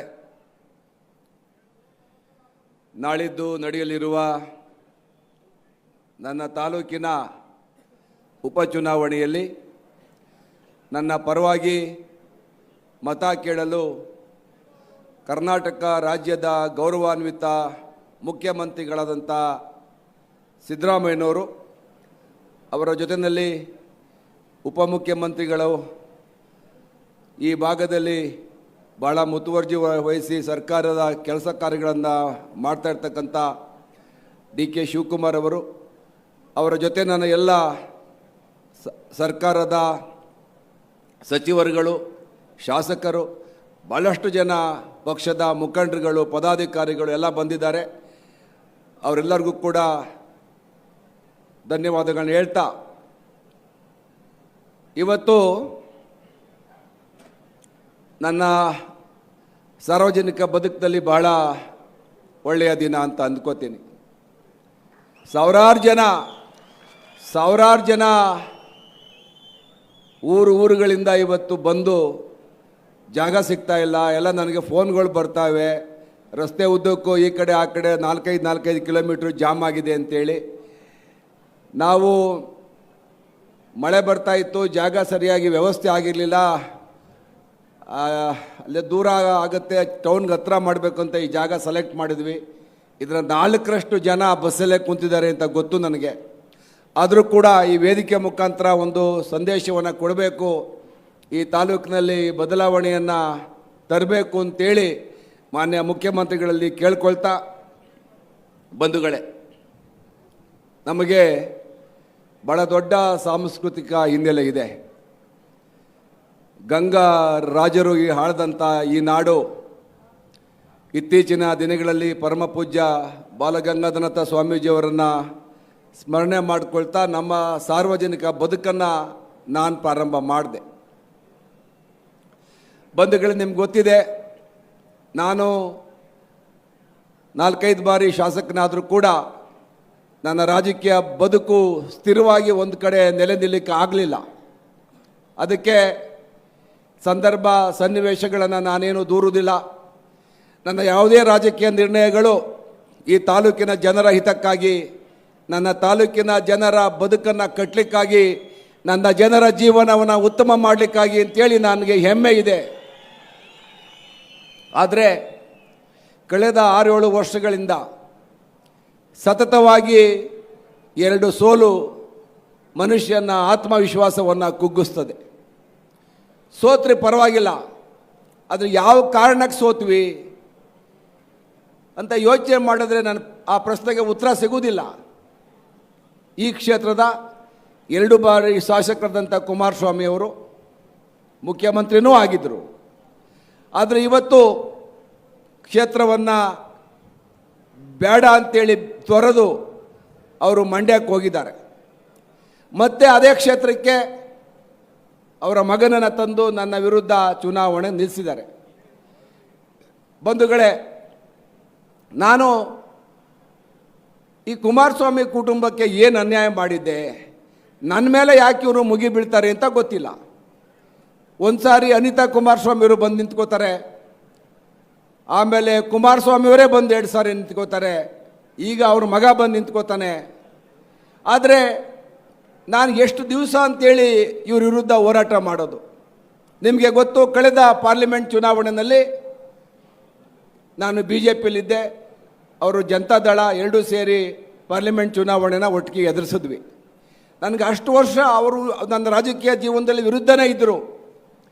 ಏನೋ ನಾವಿಬ್ಬರು ಇವತ್ತು ರಾಜ್ಯದಲ್ಲಿ ಕಾಂಗ್ರೆಸ್ ಸರ್ಕಾರ ಬಂದಿದೆ, 136 ಸೀಟ್ ಇದ್ದಾರೆ, ಸುಭದ್ರವಾದ ಸರ್ಕಾರ ಇದೆ, ಪಾರ್ಲಿಮೆಂಟಲ್ಲಿ ಒಟ್ಟಾಗಿ ಹೋಗ್ಬೇಕಂತೇಳಿ ಹೋದರೆ ಆವಾಗ ಅವರು ನನಗೆ ಮಾತು ಕೊಟ್ಟಿದ್ದರು, ನೀನು ಚನ್ನಪಟ್ಟಣ ಮುಂದಿನ ದಿನಗಳಲ್ಲಿ ನಾನು ನೋಡ್ಕೋಬೇಕು ಅಂತೇಳಿ ಅವರು ಮಂಡ್ಯಕ್ಕೆ ಹೋಗ್ತಾರೆ ಅಂತೇಳಿ. ಆದರೆ ಈ ಚುನಾವಣೆಯಲ್ಲಿ ಆದರೂ ಅವರು ಗೆದ್ದರು, ಅವರ ಭಾವ ಡಾಕ್ಟರ್ ಮಂಜುನಾಥ್ ಅವರು ಈ ಕ್ಷೇತ್ರದಲ್ಲಿ ಗೆದ್ದರು. ಆದರೆ ನನ್ನ ಬಗ್ಗೆ ಅವರು ಸರಿಯಾದಂಥ ಉತ್ತರವನ್ನು ಕೊಡಲಿಲ್ಲ. ನನಗೆ ಟಿಕೆಟ್ ಕೊಡೋ ವಿಚಾರದಲ್ಲಿ ಈಗ ಬಾ ಆಗ ಬಾ ನೋಡೋಣ, ಇನ್ನೂ ಚುನಾವಣೆ ಮುಂದೆ ಇದೆ ಅಂತ ತಳ್ಕೊಂಡು ಬಂದರು. ನನ್ನ ರಾಜಕೀಯ ಬದುಕು ಅತಂತ್ರ ಆಗೋಗ್ತಾ ಇದೆ. ಎಲ್ಲೋ ನನಗೆ ಇವರು ಖಂಡಿತ ನನ್ನನ್ನು ರಾಜಕೀಯದಲ್ಲಿ ಹಳೆಯೆಲ್ಲ ದ್ವೇಷವನ್ನು ಇಟ್ಕೊಂಡು ನನ್ನನ್ನು ಮುಗಿಸ್ಲಿಕ್ಕೆ ಹೊರಟಿದ್ದಾರೆ. ಈಗೇನು DK ಸುರೇಶ್ ಅವರು ಮಾತಾಡಿದ್ರಲ್ಲ, ಎಲ್ಲ ಒಕ್ಕಲಿಗರ ನಾಯಕರನ್ನು ಯಾವ ಥರ ಮುಗಿಸಿದ್ರು ಅಂತ, ನಾನೊಬ್ಬ ಅರಕೆಯ ಕುರಿ ಆಗೋಗ್ತೀನಿ ಅಂತ ಹೇಳಿ ಆತಂಕಗೊಂಡು ನಾನು ಕೊನೆಯ ದಿನ ತನಕ ಕಾದು ಕೊನೆಗೆ ನನ್ನ ಮಾತೃಪಕ್ಷ ಕಾಂಗ್ರೆಸ್ನ ಬಾಗಿಲು ತಟ್ಟಬೇಕಾಗಿತ್ತು. ನಿಮಗೆಲ್ಲ ಗೊತ್ತಿದೆ, DK ಸುರೇಶ್ ಅವರು, ಶಿವಕುಮಾರ್ ಅವರು, ನಾವೆಲ್ಲ ಅವ್ರ ಮನೆಗೆ ನಾನೇ ಹೋಗಿ ಮೊನ್ನೆ ಮುಖ್ಯಮಂತ್ರಿಗಳ ಹತ್ರ ಮಾತಾಡಿ, ನಂತರ ಮಲ್ಲಿಕಾರ್ಜುನ್ ಖರ್ಗೆ ಅವ್ರ ಹತ್ರ ಮಾತಾಡಿ ನನ್ನನ್ನು ಪಕ್ಷಕ್ಕೆ ಸೇರಿಕೊಂಡ್ರು, ಟಿಕೆಟ್ ಕೊಟ್ಟರು. ಇವತ್ತು ನಿಮ್ಮ ಮುಂದೆ ಅಭ್ಯರ್ಥಿಯಾಗಿ ಬಂದಿದ್ದೇನೆ. ನನ್ನ ಸಂಕಷ್ಟ ಕಾಲದಲ್ಲಿ ಕಾಂಗ್ರೆಸ್ ನನ್ನ ಕೈ ಹಿಡಿತು, ನನ್ನ ಮಾತೃಪಕ್ಷ ಕೈ ಹಿಡಿತು ಅನ್ನೋದನ್ನು ನಾನು ನನ್ನ ರಾಜಕೀಯ ಬದುಕಿನಲ್ಲಿ ಯಾವತ್ತೂ ಮರೆಯೋದಿಲ್ಲ ಅಂತೇಳಿ ತಮ್ಮ ಮುಂದೆ ಹೇಳಲಿಕ್ಕೆ ಇಷ್ಟಪಡ್ತೀನಿ. ಯಾಕಂದರೆ ನನಗೆ ಗೊತ್ತಿರಲಿಲ್ಲ ಕುಮಾರಸ್ವಾಮಿಯವರು ಮಗನನ್ನು ಮತ್ತೆ ಇಲ್ಲಿ ತರ್ತಕ್ಕಂಥ ಪ್ಲ್ಯಾನ್ ಮಾಡಿದ್ದಾರೆ ಅಂತ ಗೊತ್ತಿರಲಿಲ್ಲ. ಅವ್ರ ಪ್ಲ್ಯಾನ್ ಪ್ರಕಾರನೇ ಮಗನನ್ನು ತಂದು ಇವತ್ತು ಚುನಾವಣೆಯಲ್ಲಿ ಸ್ಪರ್ಧೆಗೊಂಡಿದ್ದಾರೆ. ಬಂಧುಗಳೇ, ಇವತ್ತು ನಿಮಗೆಲ್ಲ ಸವಿಸ್ತಾರವಾಗಿ ಎಲ್ಲ ವಿಚಾರವೂ ಗೊತ್ತಿದೆ. ಇವತ್ತೆಲ್ಲ ಚರ್ಚೆ ಆಗಿದೆ. ಹಳ್ಳಿಯಿಂದಲೂ ಬಂದು ನಾವು ಮಾತಾಡಿದ್ದೀವಿ. ಕುಮಾರಸ್ವಾಮಿಯವರು ಈ ತಾಲೂಕನ್ನು ಒಂದು ಸ್ಪ್ರಿಂಗ್ ಬೋರ್ಡ್ ಥರ ಯೂಸ್ ಮಾಡಿಕೊಂಡ್ರು. ಈ ತಾಲೂಕಿನ ಜನಸಾಮಾನ್ಯರ ಬಗ್ಗೆ ಅವರು ಯಾವುದೇ ಕೆಲಸವನ್ನು, ಈ ತಾಲೂಕಿನ ಅಭಿವೃದ್ಧಿಯನ್ನು ಕಿಂಚಿತ್ತೂ ಮಾಡಿಲ್ಲ ಅಂಥೇಳಿ ನಾವೆಲ್ಲ ಘಂಟಾಘೋಷವಾಗಿ ಇವತ್ತು ಹೇಳ್ತಾ ಇದ್ದೀವಿ. ಕುಮಾರಸ್ವಾಮಿಯವರು ಭಾಳ ನಿರೀಕ್ಷೆ ಇಟ್ಕೊಂಡಿದ್ರು ಈ ತಾಲೂಕಿನ ಜನ. ಮುಖ್ಯಮಂತ್ರಿ ಆಗಿ ಏನೂ ಮಾಡಿಲ್ಲ. ನೀವೆಲ್ಲ ನೋಡ್ತಾ ಇದ್ದೀರಿ, ಚನ್ನಪಟ್ಟಣ ಟೌನ್ನಲ್ಲಿ ಇವತ್ತು ನಡೆದಾಡೋಕ್ಕಾಗಲ್ಲ, ರಸ್ತೆಗಳೆಲ್ಲ ಹಾಳಾಗೋಗಿದೆ. ಚನ್ನಪಟ್ಟಣದಲ್ಲಿ ಒಂದು ಬಸ್ ಸ್ಟ್ಯಾಂಡ್ ಮಾಡೋಕ್ಕಾಗಲ್ಲ, ಚನ್ನಪಟ್ಟಣ ಟೌನ್ UGD ಆಗಿಲ್ಲ, ಚನ್ನಪಟ್ಟಣದ ಕಸ ಸಮಸ್ಯೆ, ಚನ್ನಪಟ್ಟಣದ ಒಂದು ಪಾರ್ಕ್ ಆಗಿಲ್ಲ, ಹೀಗೆ 108 ಸಮಸ್ಯೆಗಳ ಬಹುಶಃ ಇದೆಲ್ಲ ಈ ಸಮಸ್ಯೆಗಳು ರಿಪೇರಿ ಮಾಡಬೇಕಾದ್ರೆ ಈ ಒಂದು 3.5 ವರ್ಷ ಬೇಕೇನಪ್ಪ. ಅಷ್ಟು ಸಮಸ್ಯೆ ಅಂದರೆ ಅವ್ರು ಕೇರ್ಲೆಸ್ ಆಗ್ದು. ಚನ್ನಪಟ್ಟಣಕ್ಕೆ ಬರಲಿಲ್ಲ ಅವರು. ಇನ್ನು ಹಳ್ಳಿಗಾಡಿನ ಪ್ರದೇಶದಂತೂ ಹೋಗಲೇ ಇಲ್ಲ. ಯಾರೋ ನೀರಾವರಿ ಯಾವುದೋ ಒಂದು ಶಿಂಷಾ ನದಿಗೆ ಒಂದು ಚೆಕ್ ಡ್ಯಾಮ್ ಕಟ್ಟಿದ್ರೆ ಅದನ್ನು ನಾವು ನಮ್ಮ ಕಷ್ಟ ಕಾಲದಲ್ಲಿ ರೈತರಿಗೆ ತೊಂದರೆ ಆಗುತ್ತೆ ಅಂತೇಳಿ ಕಷ್ಟಪಟ್ಟು ಸೋರ್ಸ್ ಹುಡುಕಿ ಈ ತಾಲೂಕನ್ನು ನೀರಾವರಿಗೆ ಪ್ರಯತ್ನ ಪಟ್ಟರೆ ಅದನ್ನು ಕ್ರೆಡಿಟ್ ನಾವು ತಗೊಳ್ಬೇಕು ಅಂತ ದೇವೇಗೌಡರು, ಕುಮಾರಸ್ವಾಮಿ ಶತಪ್ರಯತ್ನ ಮಾಡ್ತಾ ಇದ್ದಾರೆ. ಆದರೆ ನಾನು ಒಂದು ಹೇಳ್ತೀನಿ ಕುಮಾರಸ್ವಾಮಿ ಅವರಿಗೆ, ನೀವು ಮೊದಲನೇ ಬಾರಿ ಮುಖ್ಯಮಂತ್ರಿ ಆಗಿದ್ದಾಗ ನೀವು ರಾಮನಗರ ಜಿಲ್ಲೆಯ ನೀರಾವರಿ ಬಗ್ಗೆ ಯಾಕೆ ಯೋಚನೆ ಮಾಡಲಿಲ್ಲ? ಚನ್ನಪಟ್ಟಣ ತಾಲೂಕು ನೀರಾವರಿ ಬಗ್ಗೆ ಯಾಕೆ ಯೋಚನೆ ಮಾಡಲಿಲ್ಲ? ಯಾವುದಾದ್ರು ಒಂದೇ ಒಂದು ಕಡತದಲ್ಲಿ ಈ ತಾಲೂಕಿನ ಬಗ್ಗೆ, ಈ ಜಿಲ್ಲೆ ಬಗ್ಗೆ, ಈ ಜಿಲ್ಲೆ ಅಭಿವೃದ್ಧಿ ಬಗ್ಗೆ ತಾವು ಚಿಂತನೆ ಮಾಡಿದರೆ ಇವತ್ತು ನೀವು ಹಳ್ಳಿನ ಅಲಿಬೇಕಾಗಿರಲಿಲ್ಲ. ಇವತ್ತು ದುರಂತ ಅಂದರೆ ಇವತ್ತು ಮನೆ ಮಂದಿಯೆಲ್ಲ ಊರೂರಿಗೆ ಹೋಗ್ತಾ ಇದ್ದಾರೆ. ಈ ಕ್ಷೇತ್ರಕ್ಕೆ ರಾಜೀನಾಮೆ ಕೊಟ್ಟು ಹೋದ್ಮೇಲೆ ಕುಮಾರಸ್ವಾಮಿ ಅವರುಗಳಿಗೆ ಹಳ್ಳಿಗಳ ದರ್ಶನ ಆಗ್ತಾ ಇದೆ. ಬಂಧುಗಳೇ, ಇವತ್ತು ನಾನು ಏನು ಹೇಳ್ಬೇಕಂತಲೇ ಅರ್ಥ ಆಗ್ತಾಯಿಲ್ಲ. ನನಗೆಲ್ಲ ಹೇಳ್ತಾರೆ, ಇದು ಕೊನೆ ಭಾಷಣ ಕಣೆಯ, ನೀನು ಸ್ವಲ್ಪ ಭಾವನಾತ್ಮಕವಾಗಿ ಮಾತಾಡ್ಬಿಡು ಅಂತ. ನನಗೆ ಭರವಸೆ ಇದೆ, ಈ ಸಾರಿ ನಮ್ಮ ತಾಲೂಕಿನ ಜನ ನನ್ನ ಕೈ ಬಿಡುವುದಿಲ್ಲ. ನಾನು ಅಳುವ ಅಗತ್ಯ ಇಲ್ಲ. ಯಾಕಂತಂದರೆ ಬಲವಂತದಿಂದ ಕಣ್ಣೀರನ್ನ ಬರ್ಸ್ಕೋಬೋದು, ಸುರಿಸ್ಕೋಬೋದು. ನಾವು ಅದನ್ನು ಹೇಳ್ತಾರಲ್ಲ, ಗ್ಲಿಸರಿನ್ ಹಾಕ್ಕೊಂಡು ಟವಲ್ ಹಾಕ್ಕೊಂಡು ಬಲವಂತದಿಂದ ಅಥವಾ ಕಣ್ಣೀರನ್ನ ಸುರಿಸ್ಬೋದು. ಆದರೆ ದುಡಿದು ದಣಿದವ್ರಿಗೆ ಮಾತ್ರ ಬೆವರು ನೀರು ಸುರಿತದೆ. ದುಡಿದು ದಣಿದವ್ರಿಗೆ ಮಾತ್ರ ಬೆವರು ಬರ್ತದೆ, ಕಣ್ಣೀರು ಯಾವಾಗ ಬೇಕಾದರೂ ಬರ್ತದೆ. ಆದರೆ ಈ ತಾಲೂಕಿಗೆ ನೀರಾವರಿಗೋಸ್ಕರ ನಾನು ದುಡಿದು ದಣಿದಿದ್ದೀನಿ. ಕಾಡು ಮೇಡುಗಳನ್ನು ತುಳಿದಾಡಿದ್ದೀನಿ, ಕೆರೆ ಕಟ್ಟೆ ಕಟ್ಟಿಸಿದ್ದೀನಿ, ನೀರಾವರಿ ಮಾಡಿದ್ದೀನಿ. ಈ ತಾಲೂಕಿನ ಜನ ನನ್ನ ಕೈ ಬಿಡಲ್ಲ ಅಂತೇಳಿ ಆತ್ಮವಿಶ್ವಾಸ ನನಗಿದೆ. ಬಂಧುಗಳೇ, ಇವತ್ತು ಮೊನ್ನೆ ಮುಖ್ಯಮಂತ್ರಿಗಳಿಗೆ ನಾನು ಮೊನ್ನೆ ರಾತ್ರಿ ನಮ್ಮ ತಾಲೂಕಲ್ಲಿ ಪ್ರವಾಸ ಮಾಡುವಾಗ ಕೋಡಂಬಳಿತ ಹೋಗ್ತಾ ಇದ್ವಿ. ಮುಖ್ಯಮಂತ್ರಿಗಳು ಹಸು ಕಟ್ಟಾಕಿರೋದೆಲ್ಲ ನೋಡ್ಬಿಟ್ಟು, ಏನೇ ನಿಮ್ಮ ಊರಲ್ಲಿ ಇಷ್ಟೊಂದು ಹಸು ಕಟ್ಟಾಕೋರೆ ರೋಡಲ್ಲಿ ಎಂದರು. ನಾನು ಮೊನ್ನೆ ಮುಖ್ಯಮಂತ್ರಿಗಳು ಹೇಳಿದೆ, ಸರ್ ನಮ್ಮ ತಾಲೂಕಲ್ಲಿ ಇವತ್ತು ಇಡೀ ರಾಜ್ಯದಲ್ಲಿ ಅತಿ ಹೆಚ್ಚು ಹಾಲು ಉತ್ಪಾದನೆ ಮಾಡ್ತಾ ಇರ್ತಕ್ಕಂಥ ತಾಲೂಕು ಅಂದರೆ ಚನ್ನಪಟ್ಟಣ ತಾಲೂಕು ಸರ್. ಹೈನುಗಾರಿಕೆಯಲ್ಲಿ ನಾವು ಮೊದಲನೇ ಸ್ಥಾನದಲ್ಲಿ ಇದ್ದೀವಿ ಅಂತೇಳಿ ನಮಗೆ ಹೆಮ್ಮೆ ಅನಿಸುತ್ತೆ. ಈ ತಾಲೂಕಿನಲ್ಲಿ ಎಲ್ಲ ಆರ್ಥಿಕವಾಗಿ ಸಬಲರನ್ನು ಮಾಡೋಕ್ಕೆ ಹಳ್ಳಿಗಾಡಿಗೆ ಇರ್ತಕ್ಕಂಥ ಹೈನು ಉದ್ಯಮ ಇವತ್ತು ನಾವು ತಾಲೂಕಲ್ಲಿ ಜಾಸ್ತಿ ಇದ್ದೀವಿ. ಮೊನ್ನೆ ಮುಖ್ಯಮಂತ್ರಿಗಳಲ್ಲಿ ಮನವಿ ಮಾಡ್ಕೊಂಡಿದ್ದೀನಿ, ಮತ್ತೊಮ್ಮೆ ಮನವಿ ಮಾಡ್ಕೋತೇನೆ. ಹಾಲಿನ ಬೆಲೆ ಇವತ್ತು ಕಡಿಮೆ ಇದೆ. ರೈತನ ಶ್ರಮಕ್ಕೆ ಹಾಲಿಗಿರ್ತಕ್ಕಂಥ ಬೆಲೆಗೆ ಹೋಲಿಸಿದ್ರೆ ಇಡೀ ದೇಶದಲ್ಲೇ ಕರ್ನಾಟಕದಲ್ಲಿ ಹಾಲಿನ ಬೆಲೆ ಕಡಿಮೆ ಇದೆ. ದಯವಿಟ್ಟು ಮಾನ್ಯ ಮುಖ್ಯಮಂತ್ರಿಗಳು ಹಾಲಿಗೆ ಒಂದು ಸರಿಯಾದಂಥ ಬೆಲೆಯನ್ನು ನಿಗದಿ ಮಾಡಿಕೊಡ್ಬೇಕು ಮುಂದಿನ ದಿನಗಳಲ್ಲಿ ಅಂತ ಹೇಳ್ತಾ, ಹಾಗೆ ರೇಷ್ಮೆ ವಿಚಾರದಲ್ಲೂ ಕೂಡ ರೈತರು ಹೇಳ್ತಾರೆ, ಈಗ ಎಲ್ಲ ಕಡೆ ಹೋದರೆ ಇಲ್ಲ ರೇಷ್ಮೆಗೆ ಇನ್ನೂ ನಮಗೆ KGಗೆ 150ರಿಂದ 200 ರೂಪಾಯಿ ಜಾಸ್ತಿ ಆಗಬೇಕು, ನಮಗೇನು ಇವತ್ತು ಲಾಭದಾಯಕವಾಗಿಲ್ಲ ಅಂತೇಳಿ ಇದನ್ನೆಲ್ಲ ನಮ್ಮ ರಾಜ್ಯ ಸರ್ಕಾರ ಗಮನಿಸಬೇಕು ಅಂತ ಹೇಳ್ತಾ, ಬಂಧುಗಳೇ, ಇನ್ನು 3.5 ವರ್ಷದಲ್ಲಿ ನಮ್ಮ ಸರ್ಕಾರ ಇದೆ. ಕಾಂಗ್ರೆಸ್ ಸರ್ಕಾರನೇ ಇವತ್ತು ನಮ್ಮ ಬಾಗಿಲಿಗೆ ಬಂದಿದೆ. ಚನ್ನಪಟ್ಟಣಕ್ಕೆ ಇಡೀ ಸರ್ಕಾರ ಬಂದಿದೆ. ಇವತ್ತು DK ಶಿವಕುಮಾರ್ ಅವರು ಹಲವಾರು ಯೋಜನೆಗಳನ್ನು ಚನ್ನಪಟ್ಟಣದಲ್ಲಿ ರೂಪಿಸಿದ್ದಾರೆ. 500 ಕೋಟಿ ರೂಪಾಯಿ ವಿಶೇಷ ಅನುದಾನ ತಂದಿದ್ದಾರೆ, 5,000 ಮನೆ ತಂದಿದ್ದಾರೆ, ಬಡವರಿಗೆ 150 ಎಕರೆ ನಿವೇಶನಗಳನ್ನ ಮಾಡ್ತಾ ಇದ್ದಾರೆ. ಇದೆಲ್ಲ ಯಾಕೆ ಅಂತಂದರೆ ಕುಮಾರಸ್ವಾಮಿ ಅಧಿಕಾರ ಇದ್ದಾಗ ಏನೂ ಮಾಡಲಿಲ್ಲ. ನಾನಿವತ್ತು ರಾಜ್ಯದಲ್ಲಿ ಉಪಮುಖ್ಯಮಂತ್ರಿ ಆಗಿದ್ದೀನಿ, ಏನಾದರೂ ಈ ಸಮಾಜಕ್ಕೆ ಮಾಡಬೇಕು ಅಂತೇಳಿ ಅವರು ಈ ತಾಲೂಕಿಗೆ ಭಾಳ ಯೋಜನೆಗಳನ್ನ ರೂಪಿಸಿದ್ದಾರೆ. ನಾನು ಶಾಸಕ ಆದರೆ ಆ ಎಲ್ಲ ಯೋಜನೆಗಳನ್ನು ಕಾರ್ಯಗತ ಮಾಡಲಿಕ್ಕೆ, ಈ ತಾಲೂಕಿನ ಅಭಿವೃದ್ಧಿ ಮಾಡಲಿಕ್ಕೆ ಅನುಕೂಲ ಆಗುತ್ತೆ. ಹಾಗಾಗಿ ತಾವೆಲ್ಲ ನನಗೆ ಆಶೀರ್ವಾದ ಮಾಡಬೇಕು. ಈ ಸಾರಿ ಕಾಂಗ್ರೆಸ್ ಸರ್ಕಾರ ಇರೋದ್ರಿಂದ ತಾಲೂಕಿಗೆ ಅನುಕೂಲ ಆಗುತ್ತೆ. ನೀವೆಲ್ಲ ಅತಿ ಹೆಚ್ಚು, ನಾನು ಒಂದು ನಿರೀಕ್ಷೆ ಇದೆ ನನಗೆ, ತಾಲೂಕಿನೆಲ್ಲ ನಾನು ಟೂರ್ ಮಾಡಿದ ಮೇಲೆ ನನಗೊಂದು ಆತ್ಮವಿಶ್ವಾಸ ಬಂದಿದೆ, ಈ ಸಾರಿ ಜನ ನನ್ನ ಕೈ ಹಿಡಿತಾರೆ, ಈ ಸಾರಿ ನನಗೆ ಆಶೀರ್ವಾದ ಮಾಡ್ತಾರೆ ಅಂತ. ಬಂಧುಗಳೇ, ಇವತ್ತು ಕುಮಾರಸ್ವಾಮಿ ಮತ್ತು ಅವರ ಮಗ ನಿಖಿಲ್ ಕುಮಾರಸ್ವಾಮಿಗೆ ಭಾಳ ಕ್ಷೇತ್ರಗಳಿವೆ ನೋಡಿ. ಕುಮಾರಸ್ವಾಮಿ ರಾಮನಗರ ಇದ್ದರು, ಚಿಕ್ಕಬಳ್ಳಾಪುರ ಹೋದರು, ಈಗ ಚನ್ನಪಟ್ಟಣಕ್ಕೆ ಬಂದಿದ್ದರು, ಈಗ ಮಂಡ್ಯಕ್ಕೆ ಹೋಗಿದ್ದಾರೆ. ಹಾಗೆ ನಿಖಿಲ್ ಕುಮಾರಸ್ವಾಮಿನೂ ಮಂಡ್ಯಕ್ಕೆ ಹೋಗಿದ್ದರು, ರಾಮನಗರಕ್ಕೆ ಹೋಗಿದ್ದರು, ಚನ್ನಪಟ್ಟಣಕ್ಕೆ ಬಂದವ್ರೆ, ತಿರ್ಗಿ ಹಾಸನ ಬೇಕಾದ್ರೆ ಹೋಗ್ತಾರೆ. ಆದರೆ ನಾನು ಈ ತಾಲೂಕಿನವನು, ಈ ತಾಲೂಕಿನ ನಿಮ್ಮ ಮನೆಯ ಮಗ, ನಾನು ಎಲ್ಲಿ ಹೋಗ್ಬೇಕೀಗ? ನನಗೆ ಬೇರೆ ತಾಲೂಕು ಯಾವುದಿದೆ? ನನ್ನ ರಾಜಕೀಯ ಭವಿಷ್ಯವನ್ನು ನಾನು ನನ್ನ ಸಾರ್ವಜನಿಕ ಕ್ಷೇತ್ರವನ್ನು ನಿಮ್ಮಲ್ಲೇ ಹುಡ್ಕೋಬೇಕು ತಾನೆ. ನೀವು ತಾನೇ ನನಗೆ ಆಶೀರ್ವಾದ ಮಾಡಬೇಕು, ನೀವು ತಾನೇ ನನ್ನ ಕೈ ಹಿಡಿಬೇಕು.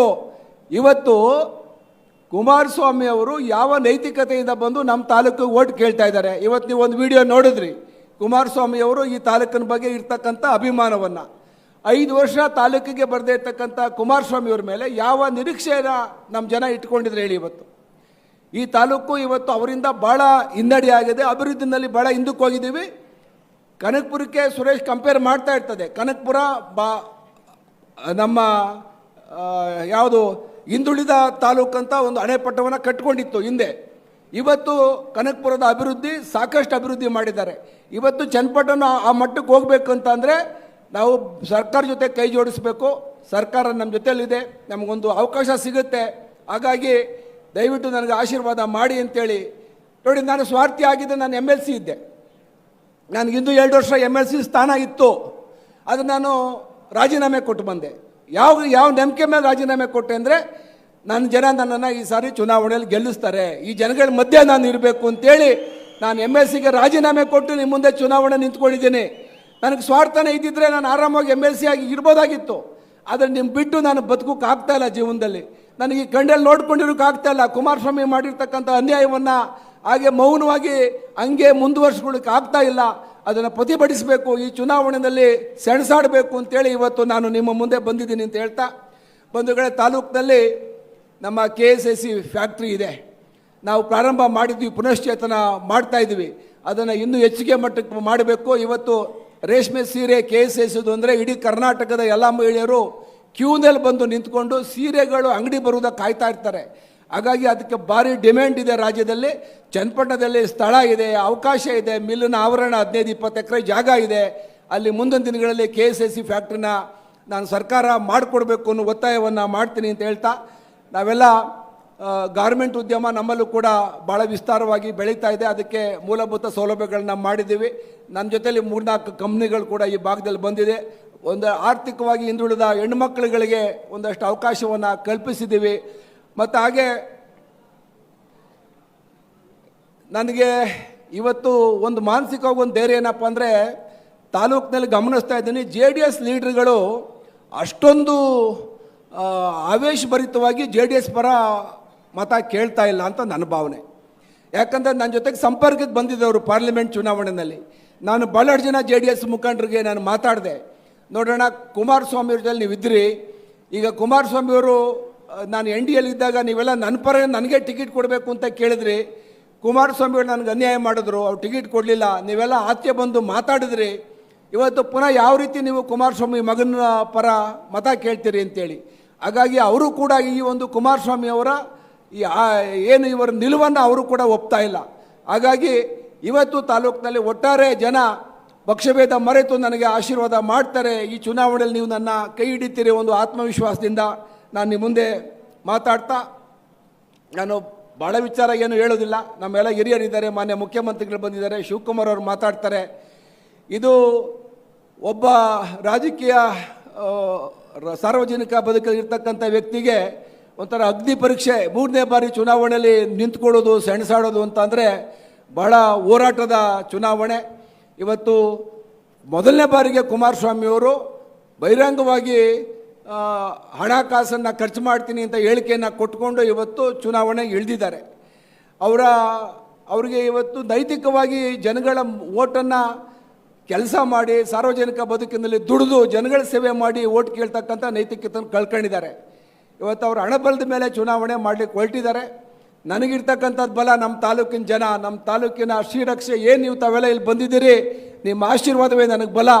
ನೀವು ನನಗೆ ಆಶೀರ್ವಾದ ಮಾಡಬೇಕು, ಈ ಚುನಾವಣೆಯಲ್ಲಿ ನನ್ನನ್ನು ಗೆಲ್ಲಿಸ್ಕೊಡ್ಬೇಕು ಅಂತ ಹೇಳ್ತಾ, ಸರ್ಕಾರ ಇದೆ, ಸರ್ಕಾರ ನನ್ನ ಜೊತೆಲಿ ಇರುತ್ತೆ, ಈ ತಾಲೂಕಿನ ಅಭಿವೃದ್ಧಿ ಮಾಡ್ಕೊಳ್ಳೋಣ ಅಂತ ಹೇಳ್ತಾ ತಮಗೆಲ್ಲರಿಗೂ ವಂದಿಸ್ತಾ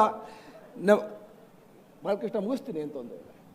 ನನಗೆ ಈ ಚುನಾವಣೆಗೆ ಭಾಳ ಜನ ನಮ್ಮ ಸ್ನೇಹಿತರು ದುಡಿತಾ ಇದ್ದಾರೆ. 15-20 ದಿವಸದಿಂದ ಬಾಲಕೃಷ್ಣ, ಪುಟ್ಟಣ್ಣ, ಭಾಳ ಜನ ನನಗೆ ಅಕ್ಕಪಕ್ಕದ ಕ್ಷೇತ್ರದ ಶಾಸಕರು ಎಗಲು ಕೊಟ್ಟು ದುಡಿತಾ ಇದ್ದಾರೆ.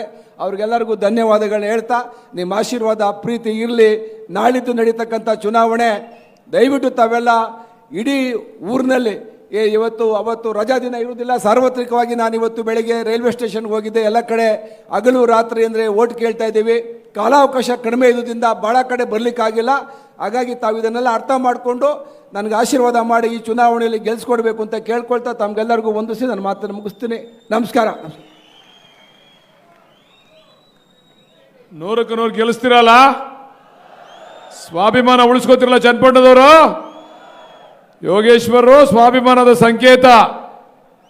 ಗೆಲ್ಲಿಸ್ತೀವಿ ಅಂತಕ್ಕಂಥ ವಿಶ್ವಾಸವನ್ನ ತಾವು ಕೈ ಎತ್ತುವುದರ ಮುಖಾಂತರ ಯೋಗೇಶ್ವರ್ ಅವರಿಗೆ ಬೆಂಬಲವನ್ನು ವ್ಯಕ್ತಪಡಿಸಬೇಕು ಅಂತ ಮನವಿ ಮಾಡ್ತಾ, ಈಗ ನಾನು ಹೇಳಿದೆ ಅಳೋ ಮಾರಾಯ, ಅವರೆಲ್ಲ ಅಳ್ತಾರೆ ಕಣ, ಅಪ್ಪ ಮಕ್ಕಳೆಲ್ಲ ಅಳೋ ನೀನು ಅಂತ. ನೀವು ಅಳುದೇ ಇಲ್ಲ. ಆ ಗ್ಲಿಸಿನ್ ಪೊಸಿಷನ್ ಹಾಕೊಂಡು ಅಳೋ ಮಾರಾಯ ಅಂತೆ, ಅದು ಅಳುದೇ ಇಲ್ಲ. ಈ ಸರಿ ನನಗೇನು ಜನ ಅಳಿಸೋದಿಲ್ಲ ಬಿಡು, ಅವ್ರು ಹತ್ಕೊಂಡು ಹಂಗೆ ಹಾಚ್ಕೋಯ್ತಾರೆ, ನಾನು ನಗ್ನಗ್ತಾ ಗೆದ್ದಿ ಈ ತಾಲೂಕಿನ ಜನಗಳ ಸೇವೆಯನ್ನ ಮಾಡ್ತೀನಿ, ಋಣವನ್ನು ತೀರಿಸ್ತೀನಿ ಅಂತಕ್ಕಂಥ ಯೋಗೇಶ್ವರ ಅವರ ನುಡಿಯನ್ನು ತಾವೆಲ್ಲ ಕೂಡ ಕೇಳಿದ್ದೀರಾ. ಈಗ ನಿಮ್ಮನ್ನೆಲ್ಲ ಉದ್ದೇಶಿಸಿ ಈ ಜಿಲ್ಲೆಯ ಮಣ್ಣಿನ ಮಗ, ಈ ರಾಜ್ಯದ ಕರ್ನಾಟಕ ಸರ್ಕಾರದ ಉಪಮುಖ್ಯಮಂತ್ರಿಗಳು, ಈ ಜಿಲ್ಲೆಯ, ಈ ತಾಲೂಕಿನ, ಈ ಜಿಲ್ಲೆಯ, ಈ ರಾಜ್ಯದ ನೀರಾವರಿ ಯೋಜನೆಗಳನ್ನು ಪೂರ್ಣ ಮಾಡಲಿಕ್ಕೆ ತಮ್ಮ ಮುಂದೆ ಬಂದು ನಿಂತಿರ್ತಕ್ಕಂಥ ಸನ್ಮಾನ್ಯ DK ಶಿವಕುಮಾರ್ ಅವರು ಈ ಸಭೆಯನ್ನು ಉದ್ದೇಶಿಸಿ ಮಾತಾಡಬೇಕು ಅಂತೇಳಿ ಈ ಸಂದರ್ಭದಲ್ಲಿ ಮನವಿ ಮಾಡ್ಕೊತಾ ಇದ್ದೀನಿ.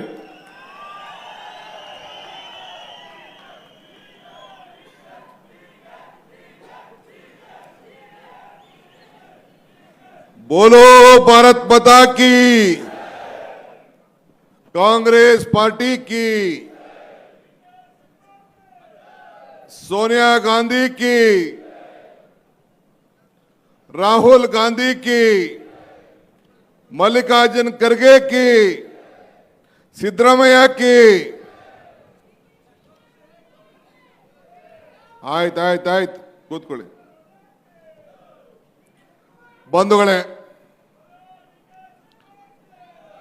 ಸುಮ್ಮನೆ ಇರೋ ಸ್ವಲ್ಪ.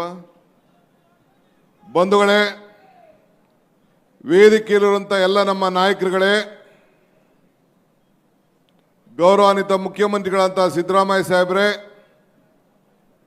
ವೇದಿಕೆಯಲ್ಲಿರುವಂಥ ಎಲ್ಲ ನನ್ನ ಸಹೋದ್ಯೋಗಿಗಳೇ, ಮಂತ್ರಿ ಸಹೋದ್ಯೋಗಿಗಳೇ, ಶಾಸಕ ಸಹೋದ್ಯೋಗಿಗಳೇ, ನಮ್ಮ ಪಕ್ಷದ ಎಲ್ಲ ಮಾಜಿ ಶಾಸಕರುಗಳೇ, ಪದಾಧಿಕಾರಿಗಳೇ, ಇಂದು ದೊಡ್ಡ ಬಹಿರಂಗ ಸಭೆಯಲ್ಲಿ ಪಾಲ್ಗೊಂಡಂತ ಎಲ್ಲ ಮತದಾರರೇ, ಇದಕ್ಕಿಂತ 3-4 ಪಟ್ಟು ಜನ ಹೊರಗಡೆ ರಸ್ತೆಯಲ್ಲಿದ್ದಾರೆ, ಕ್ಷಮಿಸಬೇಕು. ಸರಿಯಾದ ರೀತಿ ವ್ಯವಸ್ಥೆ ಆಗಲಿಲ್ಲ, ಕ್ಷಮಿಸಬೇಕು ಅಂತೇಳಿ ನಾನೆಲ್ಲರೂ ಕೂಡ ತಮ್ಮ ಮುಖಾಂತರ ಪ್ರಾರ್ಥನೆ ಮಾಡ್ತಾ ಇದ್ದೀನಿ.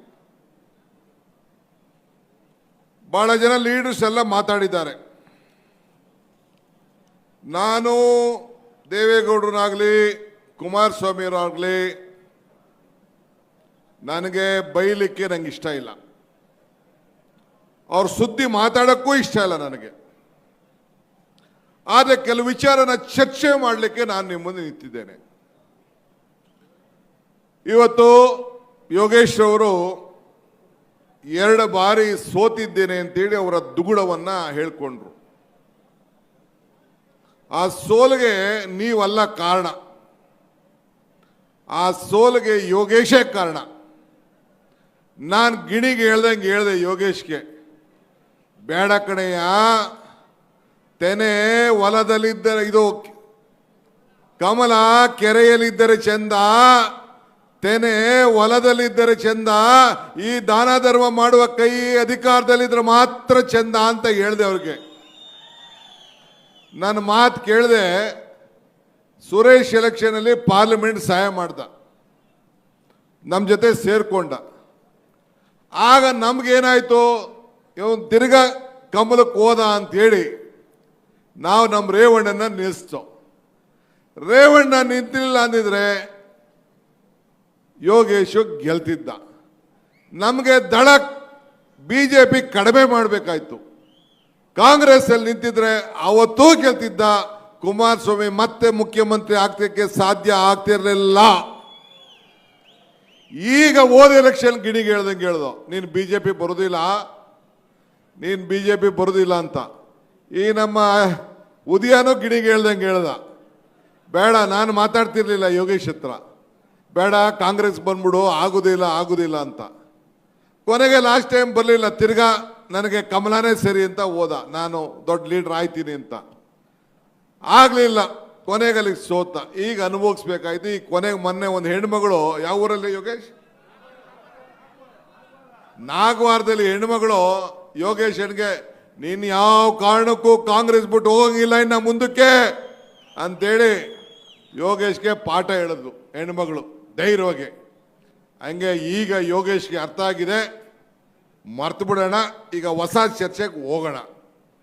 ಬಂಧುಗಳೇ, ಈಗ ಎಮ್ ಎಲ್ ಎ ಆದವರು ಏತಕ್ಕೆ, ಎಮ್ ಎಲ್ ಎ ಕೆಲಸ ಏನು, ಮುಖ್ಯಮಂತ್ರಿ ಕೆಲಸ ಏನು, ಜಿಲ್ಲಾ ಪಂಚಾಯತಿ ಮೆಂಬರ್ ಕೆಲಸ ಏನು, ಏತಕ್ಕೆ ನೀವು ಓಟ್ ಹಾಕ್ತೀರಿ? ಈ ಪ್ರಶ್ನೆ ನಾವೆಲ್ಲ ಇದ್ದೇವೆ. ಇವತ್ತು ನಮಗೆಲ್ಲ ಅಧಿಕಾರ ಬಂದಿದೆ, ಆದರೆ ಅಧಿಕಾರ ನಶ್ವರ. ನಾವು ಮಾಡಿದಂಥ ಸಾಧನೆಗಳು ಅಜಾಮರ.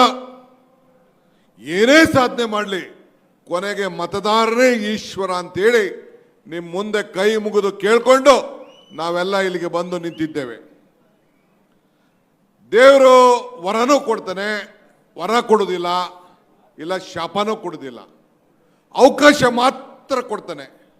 ಈ ಅವಕಾಶದಲ್ಲಿ ಯಾವ ರೀತಿ ನಾವು ಉಪಯೋಗಿಸ್ಕೊಳ್ತೀವಿ ಅನ್ನೋದು ಬಹಳ ಮುಖ್ಯವಾದಂಥ ವಿಚಾರ.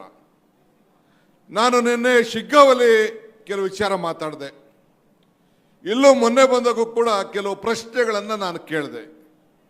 ಇವತ್ತು ಕೇಳಲಿಕ್ಕೆ ನಾನು ಬಯಸ್ತಾ ಇದ್ದೇನೆ. ಕುಮಾರಸ್ವಾಮಿ ಅವರು ಈ ರಾಜ್ಯದ ಮುಖ್ಯಮಂತ್ರಿ 2 ಬಾರಿ ಆಗಿದ್ರು. 20 ತಿಂಗಳು ಒಂದ್ಸತಿ, ಈಗ ಮೊನ್ನೆ 1.5 ವರ್ಷ 2 ಸತಿ ಆಗಿದ್ರು. ಅವ್ರ ತಂದೆ 1 ವರ್ಷ ಚಿಲ್ಲರೆ ಅವರು ಕೂಡ ಆಗಿದ್ರು, ಒಂದು 5 ವರ್ಷ ಅವ್ರ ಕುಟುಂಬದಲ್ಲಿ ಆಗಿತ್ತು. ನಿಮ್ಮ ಸಾಕ್ಷಿ ಗುಡ್ಡೆ ಏನು ಅನ್ನೋದನ್ನ ನೀವು ದಯವಿಟ್ಟು ಇವತ್ತು ಹೇಳಬೇಕು. ಇವತ್ತು ನಿಮ್ಮ ಸಾಯಂಕಾಲ ಸಭೆ ಇದೆಯಲ್ಲ, ನಿಮ್ಮ ಸಾಕ್ಷಿ ಗುಡ್ಡೆ. ನಾನು ಸುರೇಶ್ ಹೇಳದ ಪಟ್ಟಿನ ನಾನು ಕೇಳಕ್ಕೆ ಹೋಗ್ತಾ ಇಲ್ಲ, ನಾನು ಇಲ್ಲ ಯೋಗೇಶ್ನ ದುಗುಡ ಬಗ್ಗೆ ನಾನು ಮಾತಾಡಕ್ಕೆ ಹೋಗ್ತಾ ಇಲ್ಲ, ಇಲ್ಲ ಅನೇಕ ಚಲುವರಾಯ ಸ್ವಾಮಿ ಮಾತಾಡೋದನ್ನ ನಾನು ಕೇಳಕ್ಕೆ ಹೋಗ್ತಾ ಇಲ್ಲ. ಈಗ ದೇವರಾಜ ಅರಸರು ಈ ರಾಜ್ಯದ ಮುಖ್ಯಮಂತ್ರಿ ಆಗಿದ್ದರು. ಅವರು ಮುಖ್ಯಮಂತ್ರಿ ಆಗಿದ್ದಾಗ ಇಂದಿರಾ ಗಾಂಧಿಯವರು ಈ ದೇಶದ ಪ್ರಧಾನಮಂತ್ರಿ ಆಗಿದ್ದರು. ಅವ್ರು ಏನು ಹೇಳಿದ್ರು ಇಂದಿರಾ ಗಾಂಧಿಯವರು? ಆವತ್ತಿನ ಕಾಲದಲ್ಲಿ ಬಡವರಿಗೆ ಬೇಕಾದಷ್ಟು ಕಾರ್ಯಕ್ರಮಗಳನ್ನು ತೆಗೆದುಕೊಂಡು ಬಂದರು. ಉಳೋನ್ಗೆ ಭೂಮಿ ತಂದರು. ಎಲ್ಲ ದೊಡ್ಡ ದೊಡ್ಡ ಸಾಹುಕಾರಗಳಿದ್ರು. ಈಗ ನಿಮ್ಮ ತಾಲೂಕಲ್ಲೇ ತೆಗೆದುಕೊಳ್ಳಿ, ನಮ್ಮ ವೆಂಕಟಪ್ಪನವ್ರ ಕುಟುಂಬ ಆಗ ಕಾಂಗ್ರೆಸ್ ಅಧ್ಯಕ್ಷರಾಗಿದ್ದರು, ಅವರ ಕುಟುಂಬ. ಈಗ ಕೃಷ್ಣಪ್ಪನವರು ಅವ್ರ ಕುಟುಂಬ ಎಲ್ಲ ಒಂದು 300-400 ಎಕರೆ ಜಮೀನಿತ್ತು. ಎಲ್ಲ ಉಳೋನ್ಗೆ ಭೂಮಿ ಅಂತ ಬೇಕಾದಷ್ಟು ಜಮೀನೆಲ್ಲ ಕೊಟ್ಟರು. ಇಡೀ ರಾಜ್ಯದಲ್ಲಿ ಸುಮಾರು ಲಕ್ಷಾಂತರ ಎಕರೆಯನ್ನ ಉಳೋನ್ಗೆ ಭೂಮಿ ಅಂತೇಳಿ ಒಂದು ಕಾನೂನನ್ನು ತೆಗೆದುಕೊಂಡು ಬಂದು ದೇವರಾಜ ಅರಸರು ಉಚ್ಚಮಾಸ್ತಿ ಗೌಡ್ರನ್ನ ಮಂತ್ರಿ ಮಾಡಿ, ರೆವಿನ್ಯೂ ಮಿನಿಸ್ಟರ್ ಮಾಡಿ, ಆ ಜವಾಬ್ದಾರಿಯನ್ನು ವಹಿಸಿ ಅದನ್ನು ಮಾಡ್ಕೊಂಡು ಬಂದರು. ಅದಾಯಿತು, ದೇವರಾಜ ಅರಸರ ಕಾಲ ಆಯಿತು. ಅದಾದಮೇಲೆ ಮತ್ತೆ ಕಾಂಗ್ರೆಸ್ ಸರ್ಕಾರ ಬಂತು. ನಮ್ಮ ಗುಂಡೂರಾಯರು ಮುಖ್ಯಮಂತ್ರಿ ಆದರು, ಬಂಗಾರಪ್ಪನವರು ಮುಖ್ಯಮಂತ್ರಿ ಆದರು. ಆಗ ಬಡವರಿಗೋಸ್ಕರ 10 HP ವರೆಗೂ, ಮೊದಲು 5 HP ಶುರು ಆಯಿತು, 10 HP ವರೆಗೂ ಉಚಿತವಾಗಿ ಕರೆಂಟ್ ಕೊಡಬೇಕು ಅಂತ ತೀರ್ಮಾನ ಆಯಿತು. ಕೊಟ್ಟರು ಎಲ್ಲ. ಬಂಗಾರಪ್ಪನವ್ರು ಬಂದ ಮೇಲೆ ಆಶ್ರಯ ಅಂತ ಶುರು ಮಾಡಿದ್ರು, ಆರಾಧನಾ ಸ್ಕೀಮ್ ಅಂತ ಮಾಡಿದ್ರು. ನಮ್ಮ ಹಳ್ಳಿಗಳಲ್ಲಿ ಎಲ್ಲ ಮನೆಗಳಿಗೆ ಕೊಡೋಂಥದ್ದು, ಹಳ್ಳಿಗಳಲ್ಲಿ ಸೈಟ್ ಕೊಡೋಂಥದ್ದು, ಅದಲ್ಲದೆ ದೇವಸ್ಥಾನಗಳಿಗೆಲ್ಲ ಸುಣ್ಣ ಬಣ್ಣ ಹೊಡಿಸುವಂಥದ್ದು, ನಮ್ಮ ಹಳ್ಳಿ ದೇವಸ್ಥಾನಕ್ಕಂತೆಲ್ಲ ಪ್ರಾರಂಭ ಎಲ್ಲ ಕೂಡ ಆಯಿತು. ವೀರಪ್ಪ ಮೊಯ್ಲಿಯವರು ಬಂದರು, ನಮ್ಮ ಮಕ್ಕಳಿಗೆ ಉಚಿತವಾಗಿ CET ಕೊಡಬೇಕು ಅಂಥೇಳಿ ಆಗ CET ಪ್ರಾರಂಭವನ್ನು ಮಾಡಿದ್ರು. ಅದಾದಮೇಲೆ ಇವರು ಬಂದು ನಮ್ಮ ವೀರೇಂದ್ರ ಪಾಟೀಲರು ಬಂದರು. ವೀರೇಂದ್ರ ಪಾಟೀಲ್ ಬಂದ ಮೇಲೆ ಅವರು ಫಾರಂ 53 ತೆಗೆದುಕೊಂಡು ಬಂದು ಉಳುವಿಗೆ ಭೂಮಿ ಅಂತೇಳಿ ತೆಗೆದುಕೊಂಡು ಬಂದು, ಯಾರ್ಯಾರು ಅರ್ಜಿ ಹಾಕೋತೀರಿ ಅರ್ಜಿ ಹಾಕೊಡ್ರಪ್ಪ, ಗೌರ್ಮೆಂಟ್ ಲ್ಯಾಂಡ್ನಲ್ಲಿ ನಿಮಗೆಲ್ಲ ಜಮೀನ ಸಕ್ರಮ ಮಾಡ್ರಿ ಅಂತ ಹೇಳಿದ್ರು. ಈಗೂ ಕೂಡ ಆ ಕೆಲಸನ ನಾವೆಲ್ಲ ಮಾಡ್ತಾ ಇದ್ದೀವಿ. ಈಗೂ ಆ ಕೆಲಸಗಳನ್ನ ಮಾಡ್ತಾ ಇದ್ದೀವಿ.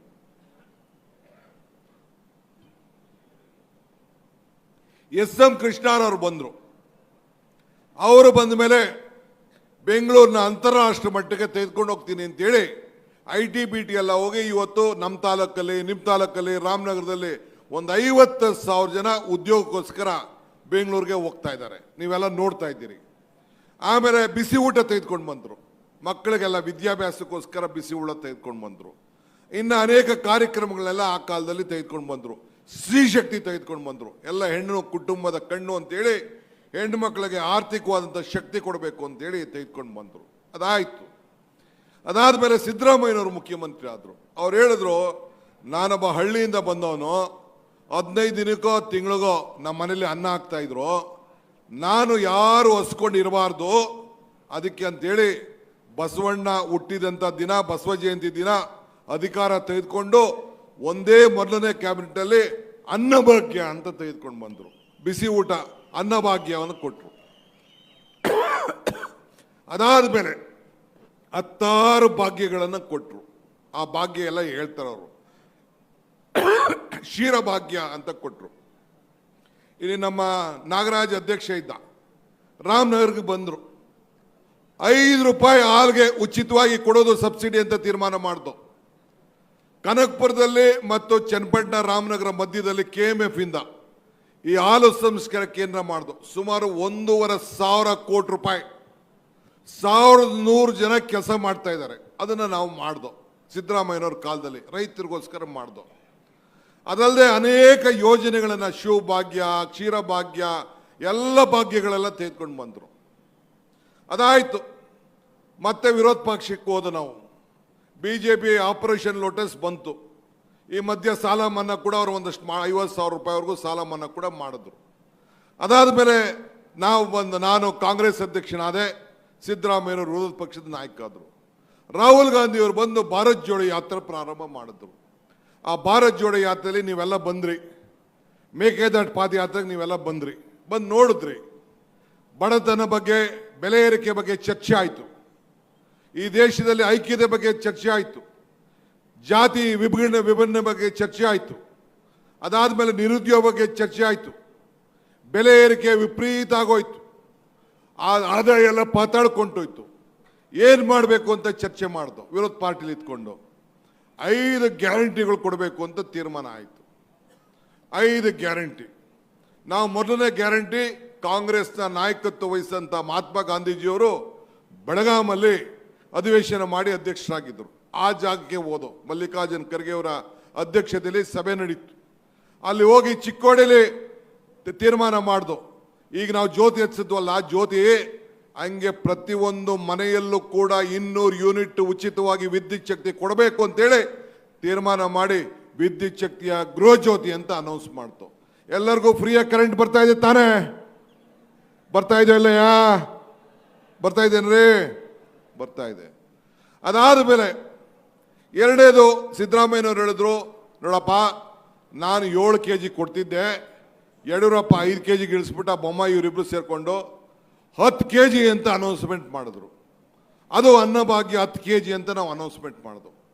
ಅದಾದಮೇಲೆ 3ನೇ ಗ್ಯಾರಂಟಿ ಏನು ಮಾಡಬೇಕು ಅಂತ ತೀರ್ಮಾನ ಆಯಿತು. ಶ್ರೀಮತಿ ಸೋನಿಯಾ ಗಾಂಧಿ ಅವರ ಮಗಳು, ಇಂದಿರಾ ಗಾಂಧಿ ಮೊಮ್ಮಗಳು, ಅವ್ರನ್ನ ಕಳಿಸ್ದೋ ವಿಧಾನಸಭೆ ಇದರಲ್ಲಿ ಪ್ಯಾಲೇಸಲ್ಲಿ ಚರ್ಚೆ ಮಾಡ್ದೋ. ನೀವೆಲ್ಲ ಬಂದಿದ್ರು, ಹೆಣ್ಮಕ್ಳೆಲ್ಲ ಭಾಳ ಜನ ಬಂದಿದ್ರು, ಚನ್ನಪಟ್ಟಣದಿಂದ ಬಂದಿದ್ರು. ಸೇರಿ ಕೇಳ್ದೋ ಹೆಣ್ಮಕ್ಳನ್ನ ಏನು ಬೇಕು ಅಂತ ಕೇಳಿದ್ರು. ನಮಗೆ ಸಂಸಾರ ನಡ್ಸೋಕೆ ಆಗ್ತಾ ಇಲ್ಲ, ಹಾಲಿನ ಬೆಲೆ ಜಾಸ್ತಿ ಆಗೋಯ್ತು, ಉಪ್ಪಿನ ಬೆಲೆ ಜಾಸ್ತಿ ಆಗೋಯ್ತು, ಸೋಪ್ ಬೆಲೆ ಜಾಸ್ತಿ ಆಗೋಯ್ತು, ಗ್ಯಾಸ್ ಬೆಲೆ ಜಾಸ್ತಿ ಆಗಿ 400ರಿಂದ 1,100 ರೂಪಾಯಿ ಆಗೋಯ್ತು, ನಮಗೆ ಬೇಳೆ ಬೆಲೆ ಜಾಸ್ತಿ ಆಗೋಯ್ತು, ದುಡ್ಡು ಕೊಡ್ರಪ್ಪ, ಸಂಸಾರ ನಡೆಸ್ತೀವಿ ಅಂತ ಹೇಳಿದ್ರು.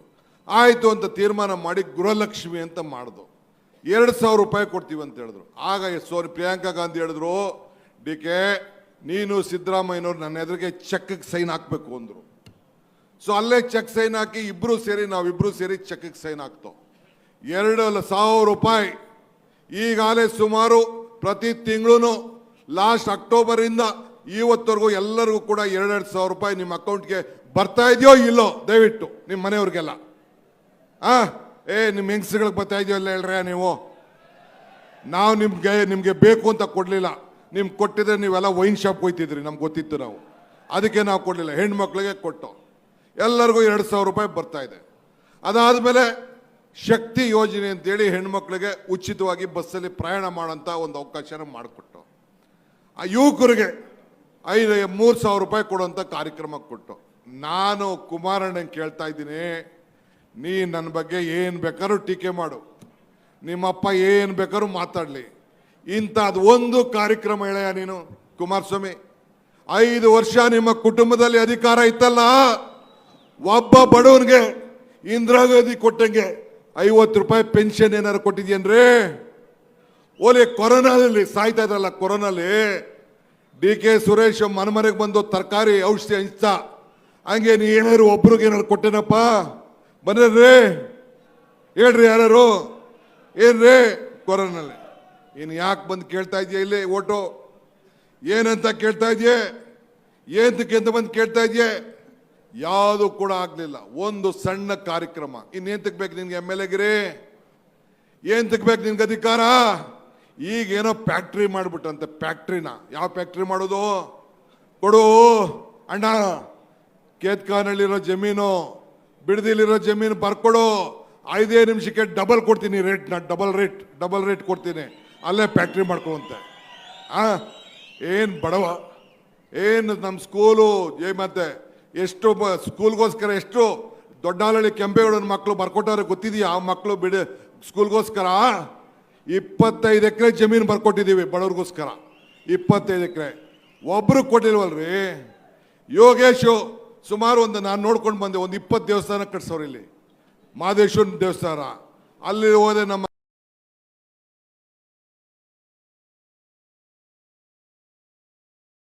ಕೋಡಂಬಳ್ಳಿ ಪಕ್ಕದಲ್ಲಿ ಹುಣಸಳ್ಳಿಲಿ ಬಿಸ್ಲಮ್ಮನ ದೇವಸ್ಥಾನ 4 ಕೋಟಿ 5 ಕೋಟಿ ಖರ್ಚು ಮಾಡಿ ದೇವಸ್ಥಾನ. ಅಂಥದ್ದು ಒಂದು ದೇವಸ್ಥಾನ ಕಟ್ಟಕ್ಕಾಗ್ಲಿಲ್ವಲ್ಲ ನಿನ್ನ ಕೈಲಿ ಬಡವ್ರಿಗೋಸ್ಕರ? ಈ ರಾಜ್ಯದ ಮುಖ್ಯಮಂತ್ರಿ ಆಗಿತ್ಕೊಂಡು ಇಷ್ಟು ಸಹಾಯ ಮಾಡವ್ರೆ. ರಾಮನಗರ ಹೆಂಗಿದೆ? ರಾಮನಗರ ಕೊಚ್ಚೋಯ್ತು ಮೊನ್ನೆ ಹೋದ್ ಸತಿ. ಯಾಕೆ ಸೋಲ್ಸಿದ್ರು ನಿಖಿಲ್ನ? ನಿಮ್ಮ ಧರ್ಮಪತ್ರಿ ಎಮ್ ಎಲ್ ಎ, ನಿಮ್ಮ ತಂದೆ ಎಮ್ ಎಲ್ ಎ, ನಿಮ್ಮ ತಂದೆ MP, ನೀನು MP, ನೀನು ಮುಖ್ಯಮಂತ್ರಿ. ಯಾಕೆ ಇಕ್ಬಾಲ್ ಹುಸೇನ್ನ ಗೆಲ್ಸಿದ್ರು? ನಿನ್ನ ಮಗನ ಯಾಕೆ ಸೋಲ್ಸಿದ್ರು? ನೀನು ರಾಮನಗರಕ್ಕೆ ಏನು ಮಾಡಲಿಲ್ಲ, ಬರೀ ಓಟ್ ತೆಗೆದುಕೊಂಡೆ, ಬುದ್ಧಿ ಕಲಿಸ್ಬೇಕು ಅಂತ ಸೋಲ್ಸಿ ಇವತ್ತು ಕಳಿಸ್ಕೊಟ್ಟಿದ್ದಾರೆ. ಇಲ್ಲೇನು ಸೋಲಿಲ್ಲ. ಏನಿದ್ರು ಸೋತಿರೋದು ರಾಮನಗರದಲ್ಲಿ, ಸೋತಿರೋದು ಮಂಡ್ಯದಲ್ಲಿ. ಆದ್ರಿಂದ ಯೋಗೇಶ್ ಮಾಡಿಕೊಂಡು ತಪ್ಪಿಗೆ ಇವತ್ತು ನೀ ಗೆದ್ದಿದ್ಯೆ. ಇವತ್ತು ಈ ತಾಲೂಕನ್ನ ಈಗಾಗಲೇ ಕೆಲವರೆಲ್ಲ ಮಾತಾಡಿದ್ರಲ್ಲ, ವಿದ್ಯಾವಂತರಿದ್ದಾರೆ ಚನ್ನಪಟ್ಟಣದಲ್ಲಿ. ನನಗೂ ಆಸೆ ಇತ್ತು ಇಲ್ಲಿ ಬಂದೆ MLA ನಿಂತ್ಕೋಬೇಕು ಅಂತ. ಯೋಗೇಶ್ ಇಲ್ಲ ಅಂದರೆ ನಾನೇ ನಿಂತ್ಕೊಬಿಡ್ತಿದ್ದೆ, ತೀರ್ಮಾನ ಮಾಡಿಬಿಟ್ಟಿದ್ದೆ. ಕೊನೆಗೆ ಯೋಗೇಶ್ ಬಂದರು, ಇಲ್ಲ ನಾನೇ ನಿಂತ್ಕೋತೀನಿ, ಆಗೋಯ್ತು ತಪ್ಪಾಗೋಯ್ತು ಅಂತೇಳಿ ನನಗೆ ಸುರೇಶ್ ಇಬ್ರಿಗೂ ಬಂದು ಭೇಟಿ ಮಾಡಿದ್ರು ಬೆಳಗ್ಗೆ. ಅಲ್ಲೇ ಮುಖ್ಯಮಂತ್ರಿಗಳಿಗೆ ಖರ್ಗೆ ಸಾಹೇಬ್ರಿಗೆ ಮಾತಾಡಿ ಒಪ್ಕೊಂಡು, ನಮ್ಮ ಕಾರ್ಯಕರ್ತರು ಯಾರ ಹತ್ರನೂ ನಾವು ಮಾತಾಡೋಕ್ಕಾಗಲಿಲ್ಲ, ಟೈಮೇ ಸಿಕ್ಕಲಿಲ್ಲ. ಮಾತಾಡಿ ಸೇರಿಸ್ಕೊಂಡು B ಫಾರ್ಮ್ ಕೊಟ್ಟು ನಿಮ್ಮ ಮುಂದೆ ನಿಲ್ಲಿಸಿದ್ದೀವಿ. ಈ ತಾಲೂಕಿನಲ್ಲಿ ಬದಲಾವಣೆ ಆಗಬೇಕು. ಎಲೆಕ್ಷನ್ ಖಾಲಿ ಆದ ಮಾರಣೆಯಿಂದ ಬಂದೆ, 500 ಕೋಟಿ ತೆಗೆದುಕೊಂಡು ಬಂದಿದ್ದೇನೆ. ಅಲ್ಲ ಪಂಚಾಯತಿಲೂ ಕೆಲಸ ನಡೀತಾ ಇದೆ. ಸುಮಾರು 300 ಎಕರೆ ಸೈಟ್ಗೋಸ್ಕರ ಹುಡುಕಿ ಆಲೆ ಕೆಲಸ ನಡೀತಾ ಇದೆ. ನಮ್ಮ ಇಲ್ಲೇ ಇದ್ದಾರೆ ನಮ್ಮ ಜಮೀರ್ ಅಹಮದ್, 5,000 ಮನೆ ಕೊಟ್ಟಿದ್ದಾರೆ, 5,000 ಮನೆ ಕೊಟ್ಟಿದ್ದಾರೆ. ಇಂಥದ್ದು ಒಂದು ಕುಮಾರಸ್ವಾಮಿ ಕೈಲಿ ಮಾಡಕ್ ಆಗ್ತಿರ್ಲಿಲ್ವಾ? ಅಲ್ಲ ರೀ, ರಾಷ್ಟ್ರಧ್ವಜ ಹಾರ್ಸಕ್ ಬರಲಿಲ್ವಲ್ಲಪ್ಪ ನೀನು? ಸ್ವಾತಂತ್ರ್ಯ ದಿನಾಚರಣೆಗೆ ರಾಷ್ಟ್ರಧ್ವಜ ಹಾರ್ಸಕ್ ಬರಲಿಲ್ಲ, ಕನ್ನಡದ ಬಾವುಟ ಹಾರ್ಸಕ್ ಬರಲಿಲ್ಲ. ಇನ್ಯಾಕ್ರಿ ನಿನ್ಗೆ ಅಧಿಕಾರ? ಏನಕ್ಕೆ ಅಧಿಕಾರ? ಎಷ್ಟು ಸುಳ್ಳು ಹೇಳ್ತಾ ಇದೆಯಾ?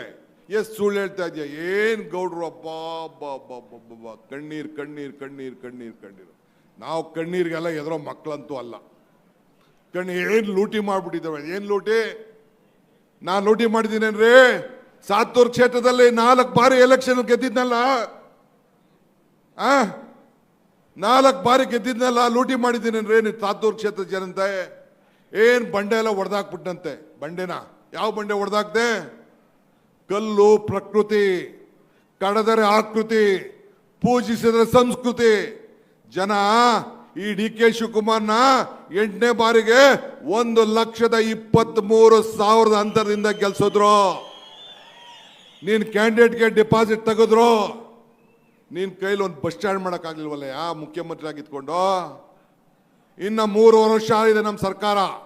3 ವರ್ಷ ಆದ್ಮೇಲೆ ಮತ್ತೆ ಈ ರಾಜ್ಯದಲ್ಲಿ ಮತ್ತೆ ಕಾಂಗ್ರೆಸ್ ಸರ್ಕಾರ ಬರ್ತದೆ. ಇದನ್ನ ತಲೆಯಲ್ಲಿ